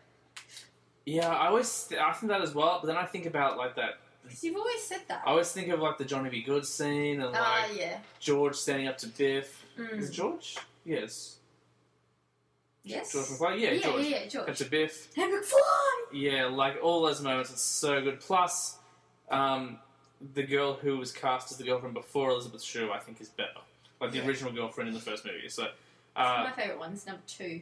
I think mine might go 1, 3, 2. See, I think mine goes 2, 3, 1. Because look, they're all good. Like Yeah, Zemeckis of made course. a wonderful trilogy, and he did this wonderful thing as well, where like every film has a trailer for the next film in it, like, Yeah. which you never see. But the other thing, I think 2 has a lot of really cool moments, but I think the time travel gets a bit much in that movie. Like there's so much kind of moving around. So, I don't know about that problem. and also I feel like the makeup isn't like, the makeup's.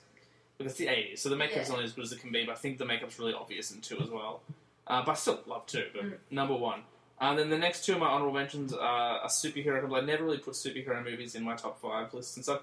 Just I'm like, oh, I like them, but as far as films go, which people might question when they see my list. Like, people are like, you Kill Bill in there? Like, so the other 2 are The Avengers, from 2012. It's just like the perfect superhero team-up film they've ever made. Like, it doesn't matter what they make next, like whoever makes, like whether it's DC or Marvel, I think nothing will like kind of come close to the event that was the Avengers. Yeah. Like we had this 4-year-long build in superhero films, and here they are all on screen at the same time, Yeah. working together. And also, like 3 characters on there most people didn't even know. Like, most people kind of knew the Hulk at least, but Iron Man no one really knew about. Thor no one really knew about. Captain America maybe like a little bit as well. But to do that and to execute so perfectly and have so many great moments, like Hulk catching Iron Man from the sky and him beating up Loki and puny God, like the Hulk's like the main, like the best part in this film as well. Yeah. And then the other of my honorable mentions is what I think is the best, probably the best Batman film we've ever had. It's going to surprise you. Batman Begins. Batman Begins, which I love.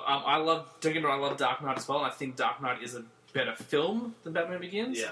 But as far as Batman stories go, even though it is an origin, I think they nail the source material better. Like, that could be a contentious point in about 10 minutes' time. Okay, that's cool. The only problem I have with the Nolan trilogy is a little bit problematic. Like, it is. Like, even though I love all those films, you have to go about it 2 ways. Either stuff has happened in between the movies, or it hasn't.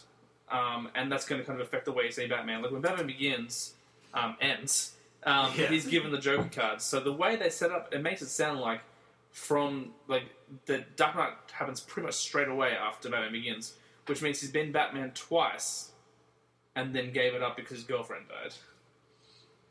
If you look at the order of the films. Oh, yeah. And if he has been doing adventures and stuff in between movies, then why the hell is he playing catch up with the Joker so much in Dark Knight? Like, he should be better than that. Yeah. But that's maybe I don't know.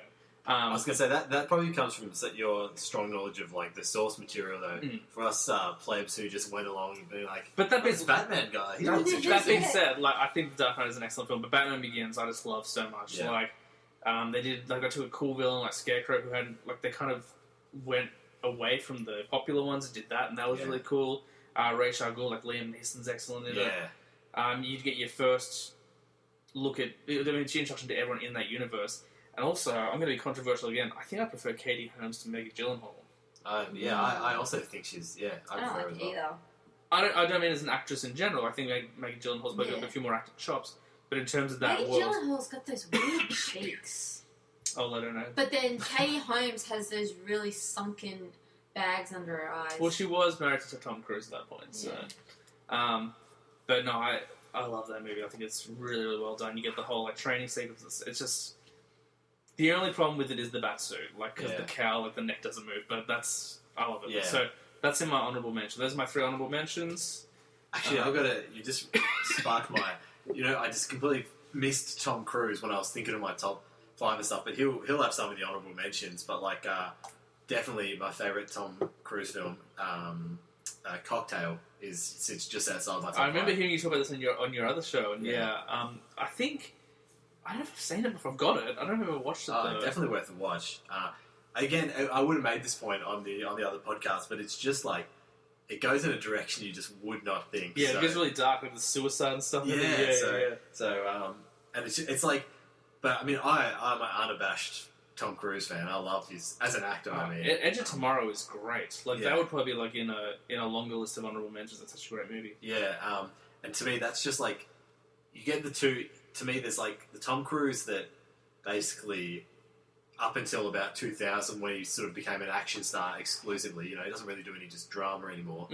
So, but when I think of his like comedy / like drama roles, like Cocktail is just like the peak of that. You know what I mean? In my opinion, but so that's me done. So, should we start with our number 5s? Sure. We'll come back this way again. So you go. You want me to go? Yeah. So mine aren't really in any order. But I'll just go like in the way they're written. Just make it easy. I've kind of made an order for mine.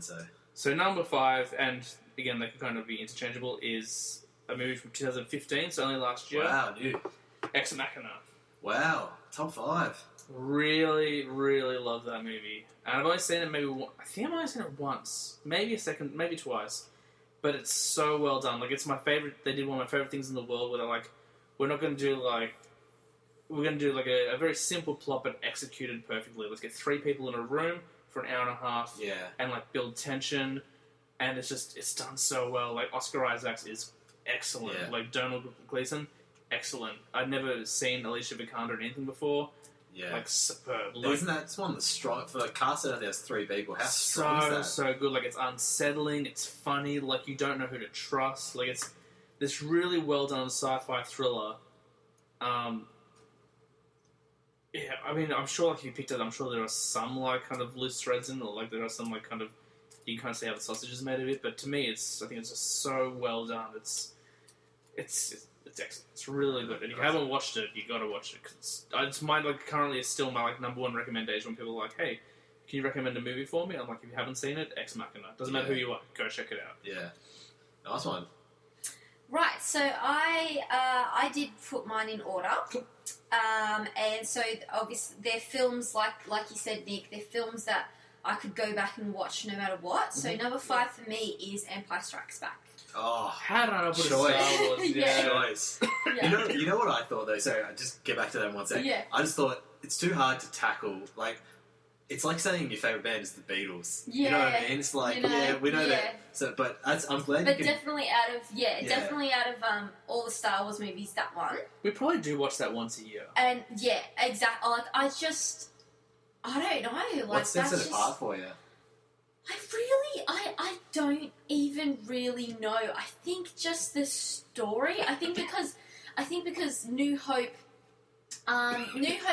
was interesting, but it didn't have that shock factor like when you get into Empire Strikes Back.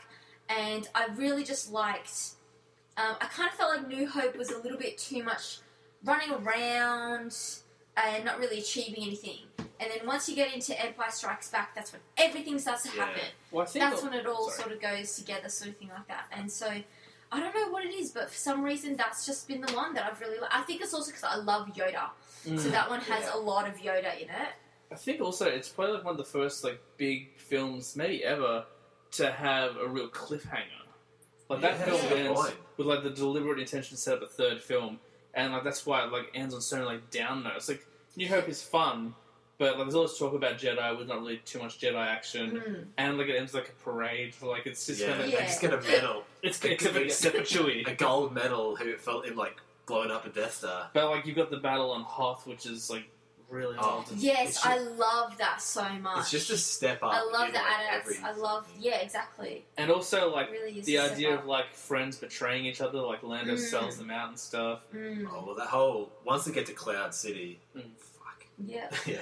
And like just a little side note, Donald Glover has just been cast as Lando Calrissian, which I think is like I don't want to say I inspired the choice, but I definitely called it like 5 years ago. Oh, Like when really? they start talking about when Disney bought Star Wars and like they do like if they do young Han Solo, Yeah. get Donald Glover as young Lando. Yeah, and Amelia Clark is also going to be in that. Yeah, I don't know who she's gonna play, but that's Han Solo. She's playing Han no, Solo. that's she's not playing Han Solo. Yeah, no, good That's a choice. really good choice, yeah, Damn, Thank I'm a you. little jealous of that. Yeah. Mine is a real eyebrow raise. I get a lot of funny looks, but my I put at number 5, Sherlock Holmes: A Game of Shadows. Is that the first one or the The second second one? one. That's the second My one. God, I've only seen We didn't finish it. It beat us. halfway No. through, yeah. Yeah, But I really like the first one. I don't know why those movies, like his Guy Ritchie's 2 films struck a chord, but I just love them so much. Like I watch them all the time. And that second one, the writing is just really clever. There's a lot of it's obviously an American production, but the English, like there's a bit where Jude Law, who plays Dr. Watson, they're on the train and he's like they're being attacked and he's shooting. He's just like, send in the fast bowlers, and I really love that kind of stuff. So I'm yeah. a big Guy Ritchie fan. I really love Lock, Stock and Two Smoking Barrels Yeah. and Snatch. Snatch Yeah. as well. In fact, they should be on my list, but they're not. And also the Man They'd from be in my Uncle top is 10. awesome as well. Yeah. I liked the Man from Uncle. I thought the Man from Uncle suffered from his running time. I think it's just a little bit too long. Oh, and I completely disagree, but really, But it's got one of my favorite actors from that previous film, Alicia Vikander's in it as well. yes. So yeah, that was my 5th. As I said, like I wouldn't expect anyone to listen to that and be like, "Yeah, he's probably right." And it's just obviously a personal thing, but So, yeah. I love the first one, and the second one, yeah, we just got defeated by it. But I'm like, I take someone said, it's something the other day, but something you said. I can't remember what you recommended a movie. Or said you really liked a movie, and they like raised an eyebrow. I'm like, you don't get it. Like, I take his opinion seriously. So if he liked it, I'll go check it out. So maybe I'll give Game of Shadows a second viewing. yeah. All right. So what's your number 4? I suppose you haven't ranked them, have you? So this is just like Yeah, but that's alright, that's fine. So the next one is a little horror film from the early 2000s. called Cabin Fever. Haven't seen it.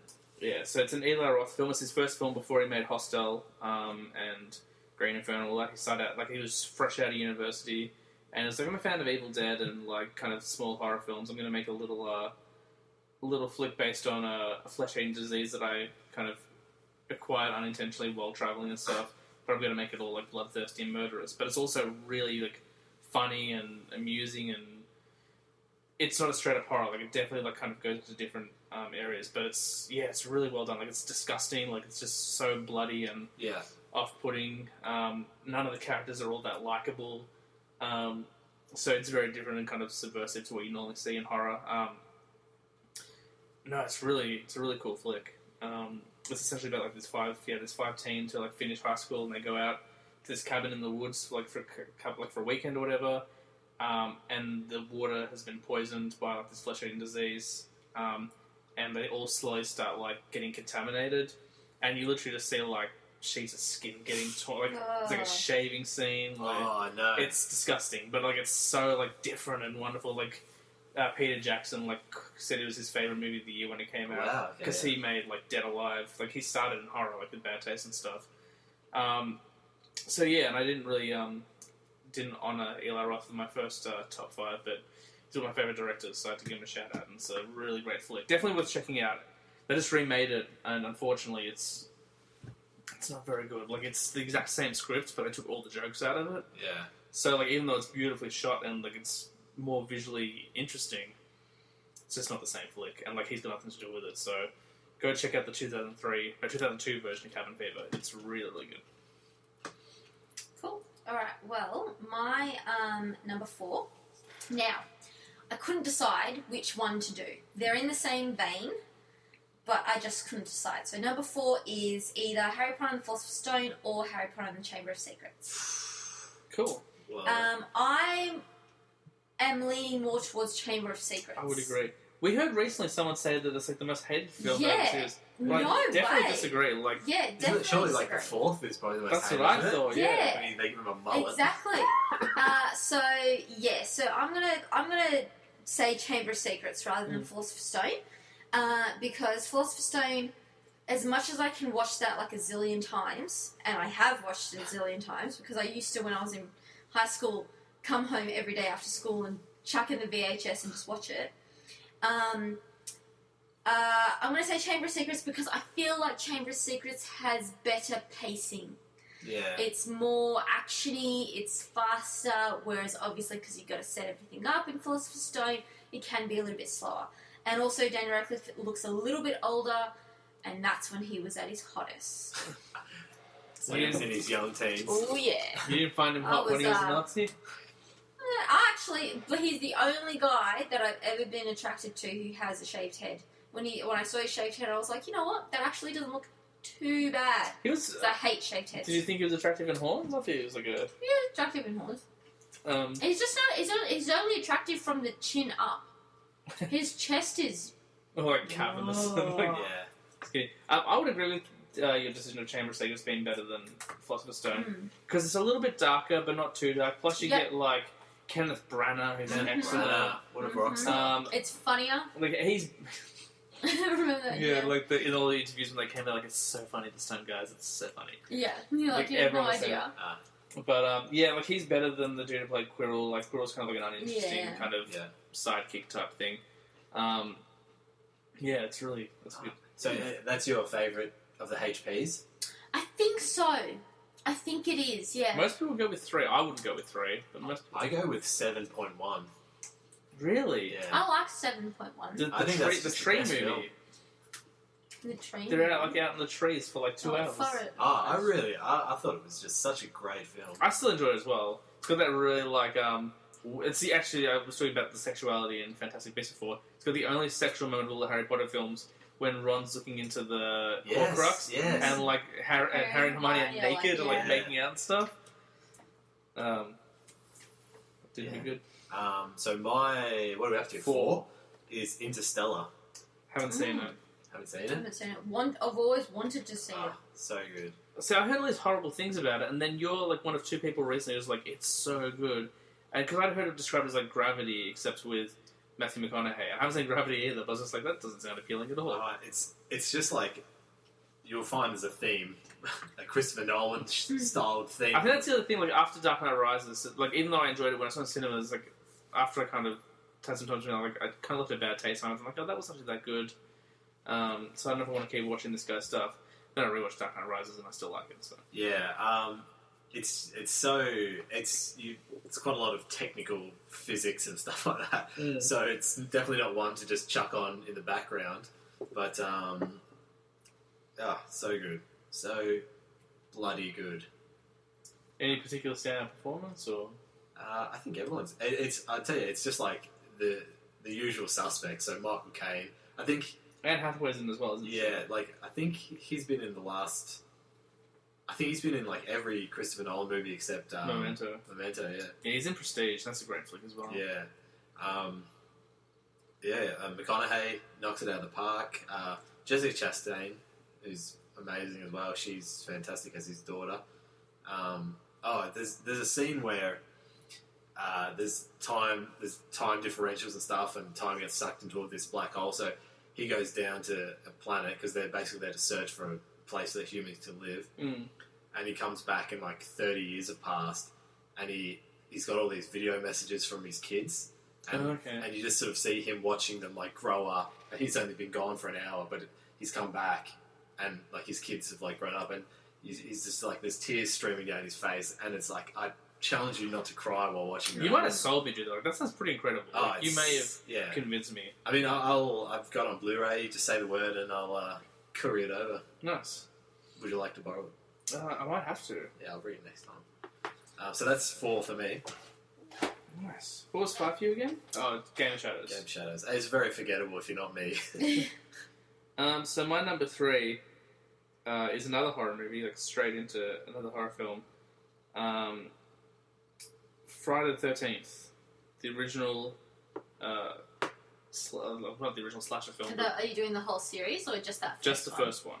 Because I watch that one probably once a year as well. Like I watched it. So what sets that out from a lot of other horror films? You know, like why that one? Well, it's interesting because 3 is really good as well, but I think 1 it's the beginning of everything. Like the first one, like Jason isn't even the villain. You know? Like if you've never seen the Friday the 13th film, spoilers. But it's like a 30-year-old film at this point. Like almost 40 years old. It's the original idea of the kind of campsite horror film slasher. Yeah.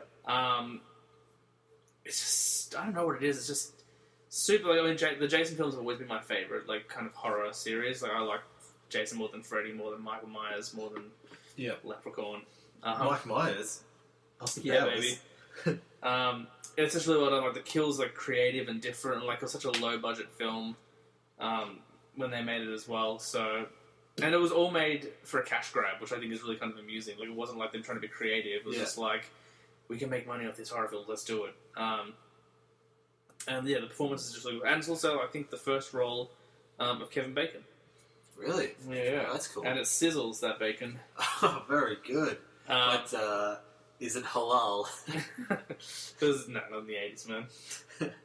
It's just fun and campy and silly, but really, really well done. Oh, yeah.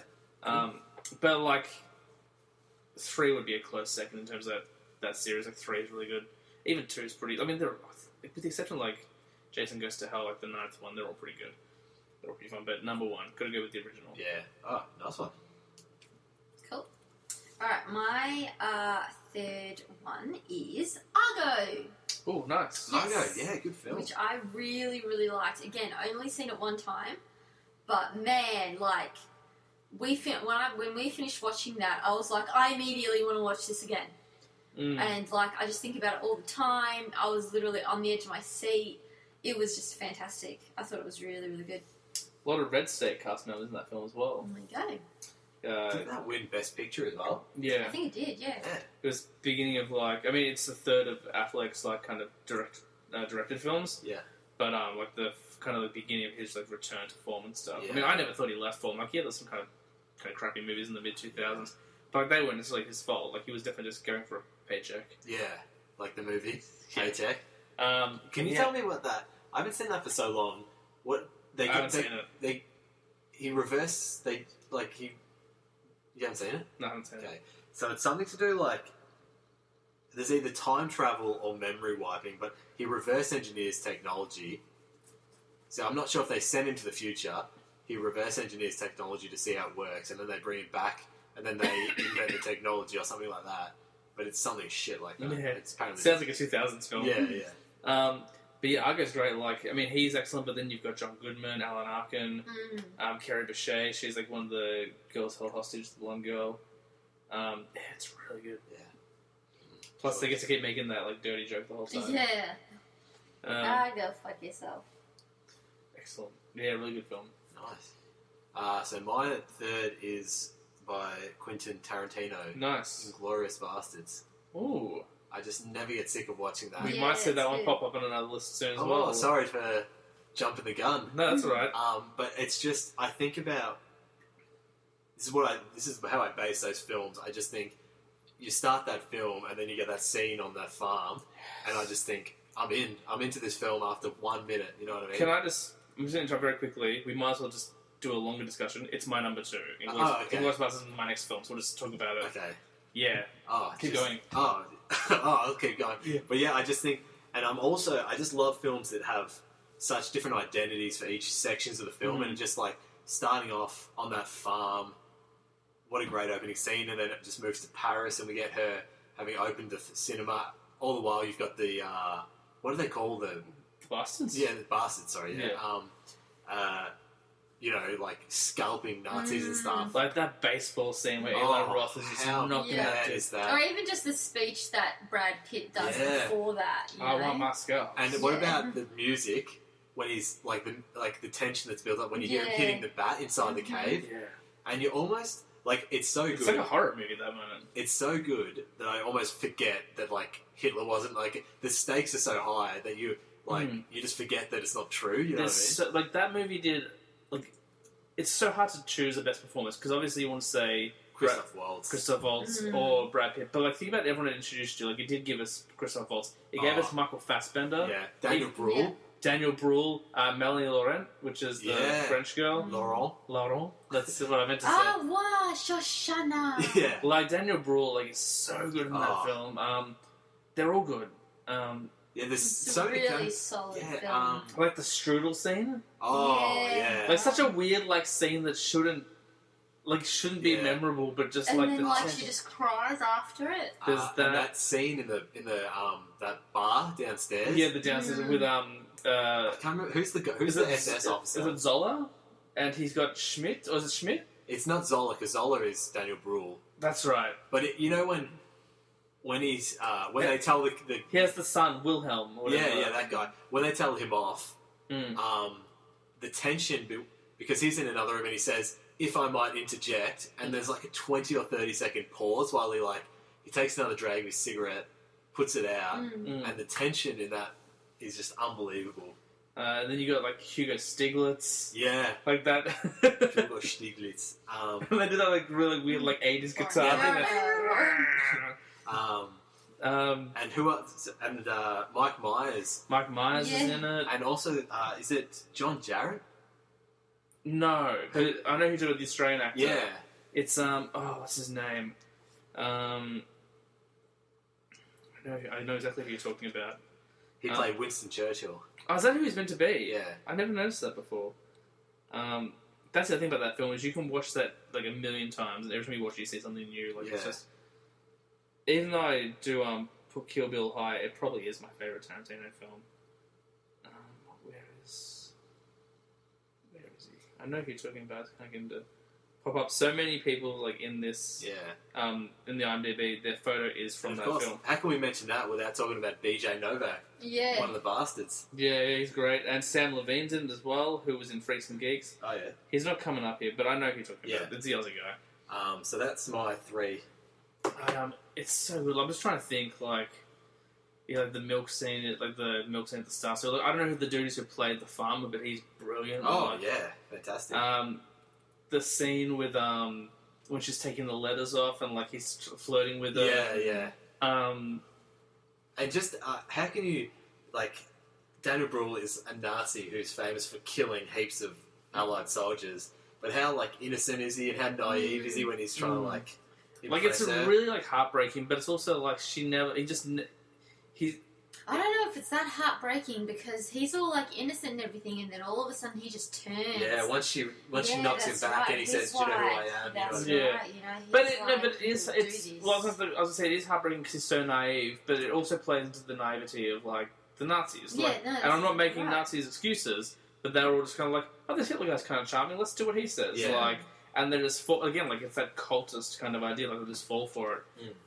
And so he's kind of believing this lie as well and believes that he can get any girl he wants and whatnot.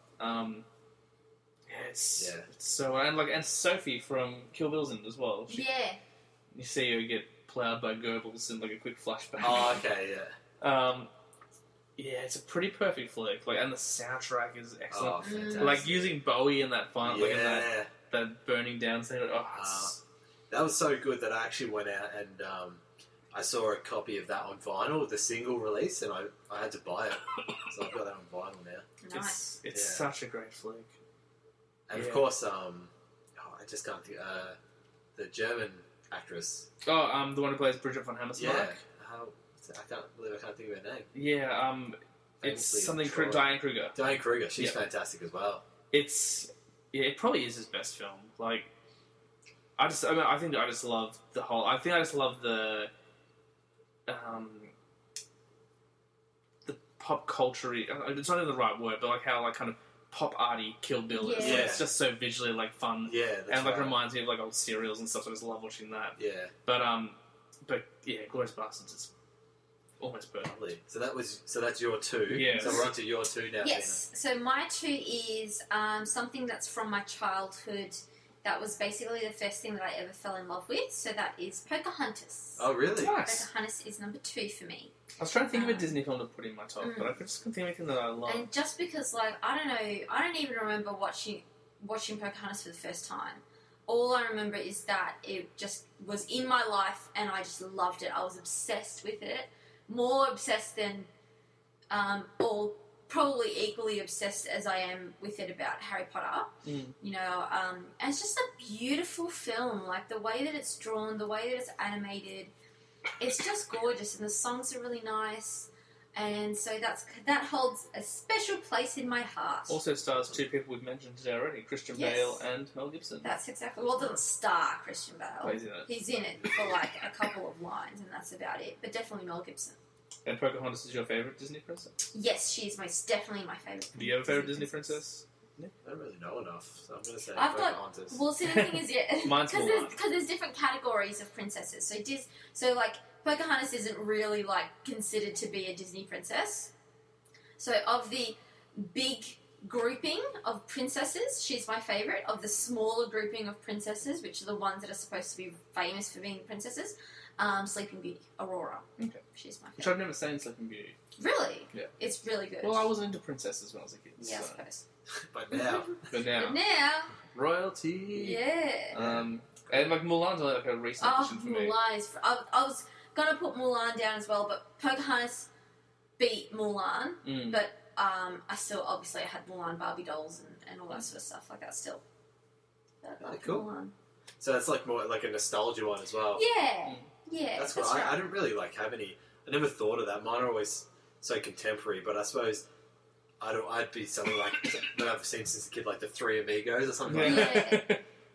No, that's cool. So what's your number 2, Well, Nick? I should just say that my top two are just interchangeable, but just for the sake of having to choose one, I would say my second is Inception. Okay. Oh, okay, I still haven't seen Inception. Yeah, I remember. Still haven't seen it. I remember having mixed feelings about it. I remember like I dug it the I first. saw Inception, or at least I dreamt of yeah. it. I remember when I first saw it, I'm like, that was really cool. And then, like, as like time went on, I'm like, well, the visual effects were cool. I don't know if the story was cool, but I haven't watched it since that first time, so I definitely need to give it a second viewing. It's almost like I'd call it like the perfect film. Okay. I just love everything about it. I think the cast is amazing. You think about like Leo is just like the best. Does Joseph that Gordon-Levitt, Tom Hardy. Cillian Murphy. Yeah, it's just everyone from Batman except for Leo. Yeah, that's right. Yeah. Mm. So yeah, that's my number two. I mean, number two, I was like, that's an interesting number one, but it's not number one. No, but it could be. Okay. It could be. My number one, I had to think long and hard, and like when I was, whenever I write a list, I should like give a lot of thought, but then when I started doing this, I'm like, alright, I'm gonna think of five, like my next top five or whatever. I need to think of something that, like I love, whenever I can watch it like multiple times a year, and whenever I think about it, I'm like, oh, I can watch that right now. Yeah. I was trying to think of it, and then there's a flick that I probably have watched every year, at least once a year, maybe more, since it's come out. In 2008, I want to say. And that's Hot Fuzz. Yeah, good choice. Hot Fuzz. Great. It's probably my favourite of the Cornetto trilogy, and I love Yeah. Shaun of the Dead, and I love World's End as well. A great big bushy beard. But Hot Fuzz is, to me, is a perfect film. Yeah. Like, it really is. Like, and like when if you watch the three in succession as well, like you get to see Nick Frost and Simon Pegg do so many like changes. Like in, it was especially the last two, like in The World's End. You know, like Simon Pegg's like a real like kind of drunk goof, whereas Nick Frost is all like uptight and straight. Yeah. And then you get to see the other version of them in Hot Fuzz, where like he's like the clean cut like sergeant who's like got nothing on his mind except for the job. And Nick Frost is kind of this lovable buffoon who loves cop movies, and that's why I became a cop. It's just like Edgar Wright's a genius, like, and that dude hasn't made anywhere near enough films. Like, I wish that guy would make more movies because he's only got like 4 to his name. Like it's those guys, and I'm trying to think who else is in it. Like Jim Broadbent, Jim Broadbent, like Bill Bailey as the twins. Timothy Dalton as the villain. The guy who plays Sandor Clegane. As a Yarp. Yeah. That guy. It's like visually beautiful. Like the jokes, like there's some really like kind of wonderful dirty jokes in there, but there's some really intelligent jokes in there as well. Like the whole crossword scene. Yes. When he first meets the innkeeper. Paddy Considine. Yeah, he's great in it. The girl from Broadchurch, I can never remember her name. Yeah, something Coleman or... Yeah. I think it's Sophie Coleman or something? Yeah. No. Not Cynthia, I think Sophie maybe, or Sophia Coleman. Whatever her name is. She's like, fantastic. As like the kind of like... she's not slutty, but she's kind of like the girl who's been around the block a few times and stuff. The dude who plays the reporter. Like every single cast member is chosen like perfectly. Yeah. It's good choice. Damn, but no, I didn't have that. Like Simon Pegg movies are just naturally in my honorable mentions. Like he just doesn't make bad films. And it's you know what? The thing is, like I didn't love How to Lose Friends and Alienate People, but I haven't watched it in a long time, so I'm gonna give it another view. But it's just and it's also like super violent, which you don't get a lot in comedies, and like it's not necessarily needed, but for this, it's just everything about like the balance is so well done. Plus, then you've got like the mystery behind, like trying to figure out who the killer is, and like the whole and the jokes, just like it's have you ever shot your fighting up? Yeah, like in Point Break, and the bit where they catch the theatre guy for speeding. And then later, like they're like, that's the guy we done for speeding. And it's like, what does he say? It's like, well, unfortunately, actually, He goes, unfortunately, we can't receive gratuities from someone we officially rebuked. So it's perfect. It's like it's such a perfect film, and it's probably like only just out of my original top 5. It could probably be easily substituted into my original top 5. It's excellent. Now I want to watch it before I get to bed. Right, like, it's the minis I'm talking about. Like, it's so watchable. But I think that's what that's a good principle to go on these lists. It's the ones where just even talking about like Inglourious Bastards, I want to watch it again. You know what I mean? Absolutely, yeah. All right. So what's your numero uno? Numero uno for me is Amelie. Oh, good Oh, film. wow. Amelie. So it's not even an English language No, film. it is not. A bold choice. Ever since I first watched it, my sister had the DVD of it back when I was a teenager, living at Mum and Dad's house, and my sister had the DVD of it, and I would always see it, but never watched it because I was always like, oh, I'll get around to it. And then the first time I watched it, I think I must have been maybe 15 or 16, and I just fell in love with it. It is so quirky and funny, but also really heartwarming and beautiful, and the way that it's shot is just fantastic. And I love Audrey Tautou in it. She's just really, really good. and I love I can't remember his name, but he's the guy who plays the love interest. I did know it off the top of my head, but I've just forgotten it for a second. I just love. I don't know what it is about it, but it's just one of those feel-good movies. And every time you watch it, like, it just makes you feel happy. Do you know what I think part of it is as well? And maybe I'm reading too much into it or overthinking it. It's almost kind of a little bit like an adult live-action version of, like, Madeline. Yeah, you know. His name is Matthew Kosovitz, who plays Nino Comonpoix. That's like Nino, yeah. Nino Comonpoix. I haven't seen it in a while, but... Yeah. I haven't seen it. This is my first admission here. And you know why I'm always put off by it? It's a haircut. Is the cover of the DVD. Yeah. She's kind of got a bit of an annoying expression on her face. And for that some reason I feel like looking that... down. Yeah, I feel like that represents the movie. It's Yeah. pretty delightful. Like It is. It really is. It's like from the very beginning, the first scene you watch, it really sets the vibe as to what the movie is like, and you go, "Oh, okay, it's like this funny, quirky, cute, Is that but a also serious type." rom-com kind of thing, or what's the... There is a bit of romance within it, but it's mainly about this French girl who she can't seem to find anything that satisfies her in life, especially in terms of love and relationships and sex and stuff like that. Yeah. And so she makes herself feel better by the little things. So the little things might include like the feeling of dipping her hand into a sack of grains and stuff like that, Yeah, or yeah. like the creme brulee. the creme brulee, so the cracking of the creme brulee, and then she takes it upon herself after the events of Princess Diana's death, because the movie's set in 1997. After the events of Princess Diana's death, she takes it upon herself to try and improve everybody else's lives around her. Mm-hmm. So she does all these like clever little things to try and improve them, and then like she starts fucking things up for people who are really mean. Yeah. And so she does like all these pranks on these mean people and stuff like that. And then along the way, she sees this guy, and it all sort of goes from there. I won't ruin it, but it is a really lovely. I definitely have to check it out. You're Yeah. making me want to watch things. I haven't seen it in a while, but like you It's just like just so reminding me good. of stuff like, oh yeah, that does You know, something. Yeah, it's just so good. Awesome. Here we are down to the final number one. Dark Knight. Pretty great film. Just like it's perfect, and I know it sits comfortably. Like as I said, it's interchangeable with Inception, but from the very first moment when like he shoots it on that insane HD IMAX film, and you get the buildings, and then you see that the glass break, and they shoot that zip line across. I'm just like, I just know It's stunning, dude. Like it really is. Like, just the depth of it as well. With like having the Joker and Harvey Two-Face. What a you could just have a separate movie with Harvey, but to have them both in the same one. the only problem I have with the Two-Face thing is I don't think they could have done more with him. I would have liked more. Yeah. But like, that's such a small thing.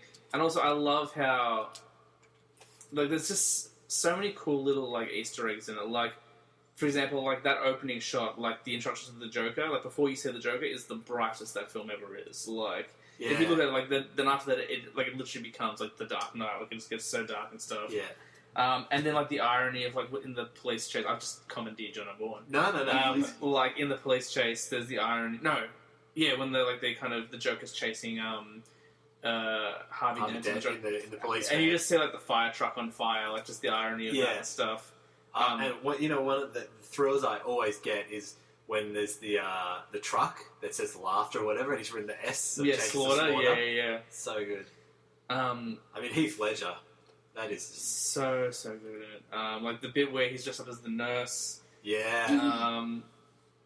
And I think I'm not crazy. I'm not crazy. Him in the jail cell, like basically any scene that guy's in, like this, it's so messed up. They really give the Joker this new depth. Like there's that bit. I know everyone like kind of goes to the like I'm gonna make a pencil disappear or whatever. But there's the bit where, is it Michael J. White? He plays the African American crime boss. Yeah. He's like bringing the clown dead or alive, and they bring him in dead, but then he's not really. Yeah. And he's like when they have tryouts, and he makes them like try to kill each other with like pool cues and stuff. It's so dark. Yeah. The only thing I don't like about it, There's one thing about that film that really irks me, and I didn't know it. It took me like a couple of views and like reading to kind of like realize it. But the Riddler's in that movie, and he's done it in the corniest way ever. Is The he? Riddler's in there. Yeah, so you know. I watched that recently. I didn't pick anything up. Yeah. So you know how, like, in Dark Knight Rises, John Blake was Robin? Like, his real name was Robin? It's one of those jokes. Ah. So, like, the Riddler, you know the guy who's working for Wayne Tech and is trying to, like, uncover who he is? Yeah. That guy? His name is Mr. Reese. As in Mr. Reese. Oh, no. Boo. Yeah, boo. Oh, I just feel like to get that out of my top 5. But that's the only thing. Like, that's Yeah. where I was like, come on, dude. Like, you don't need to do that. Like... Yeah. That was kind of upsetting, but everything else, like performances are just great. And Just so good.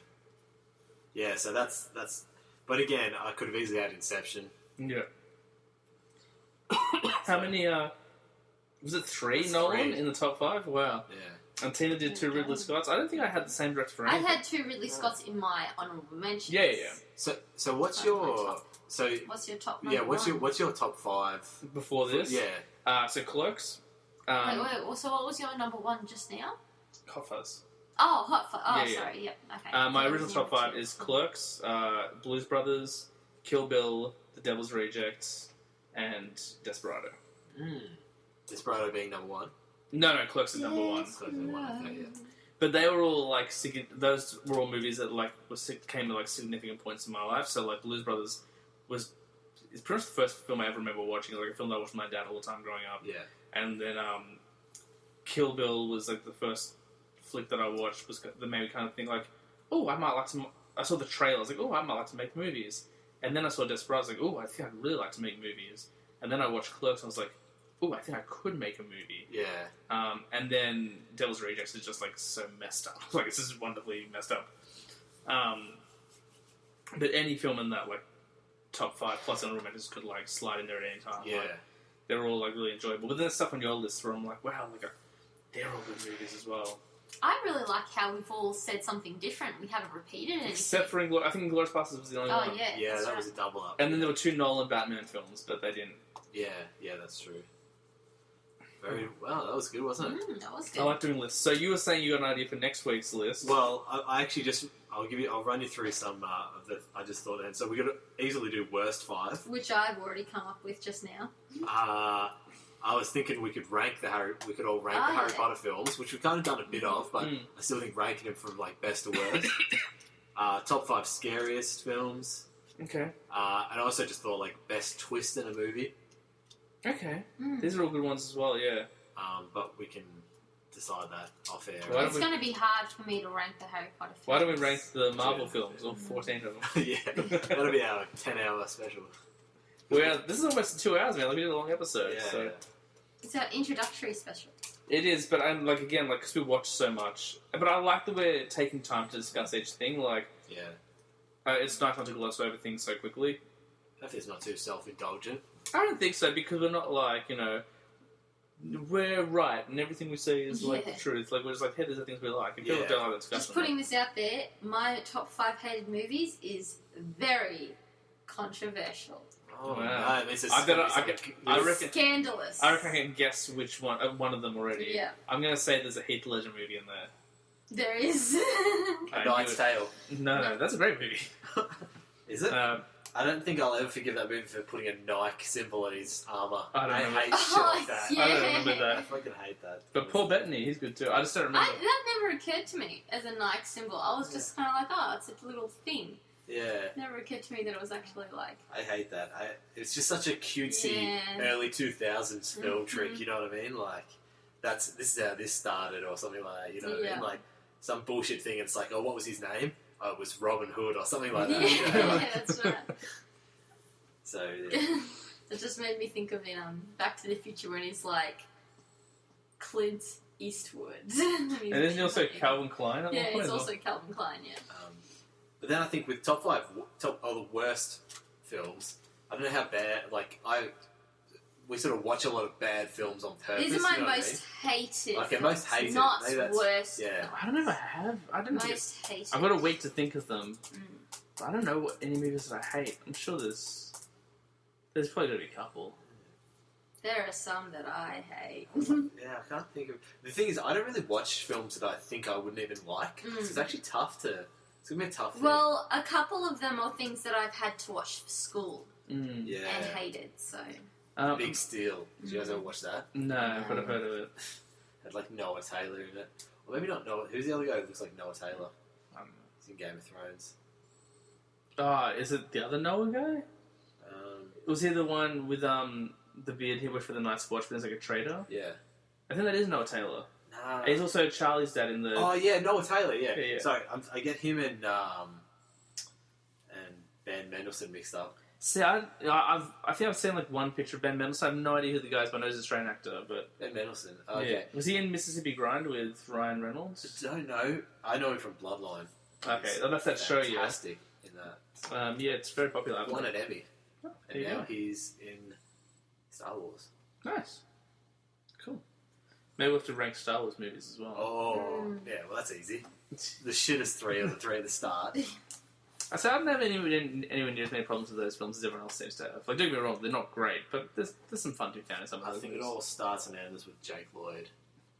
Yeah, he's not good. He's a piece of shit. And also, like, the little, who's the guy that Han shoots in the bar in New Hope?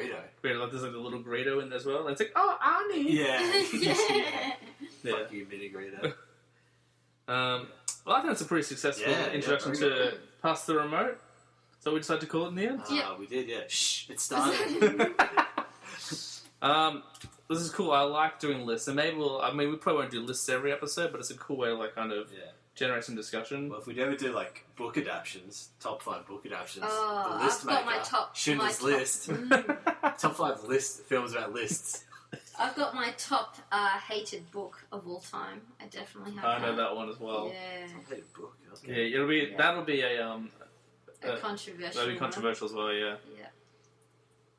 but I don't have a sign off. I don't know what to say. So Pass the remote. It's time to finish. It's time to turn off the TV.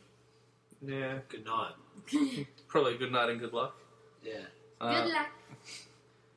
Anyway, that's going to do it for the debut premiere of Pass the Remote. Pretty happy with it. I thought it was pretty good. I thought Hopefully so people too. enjoyed the sort of diversity in our top 5 list. That was nice. There was a lot of diversity in there. It wasn't like all action blockbusters. It wasn't all comedies. It wasn't all horrors. I was like, oh, maybe I should put 2 horrors in my list, but they're good horror movies. I did think the lists were quite representative of each of us. You know what I mean? Yeah. Certainly for mine, like I don't stray too far into like horror or anything like that. I mean, I probably could have put a comedy in there somewhere, but I just couldn't find a spot. Yeah, you got to put stuff that you like Thank you. because it's the lists that you like. Yeah. That's going to do it for Pass the Remote with myself, Tina, and Nick. Bye. We'll roll those credits.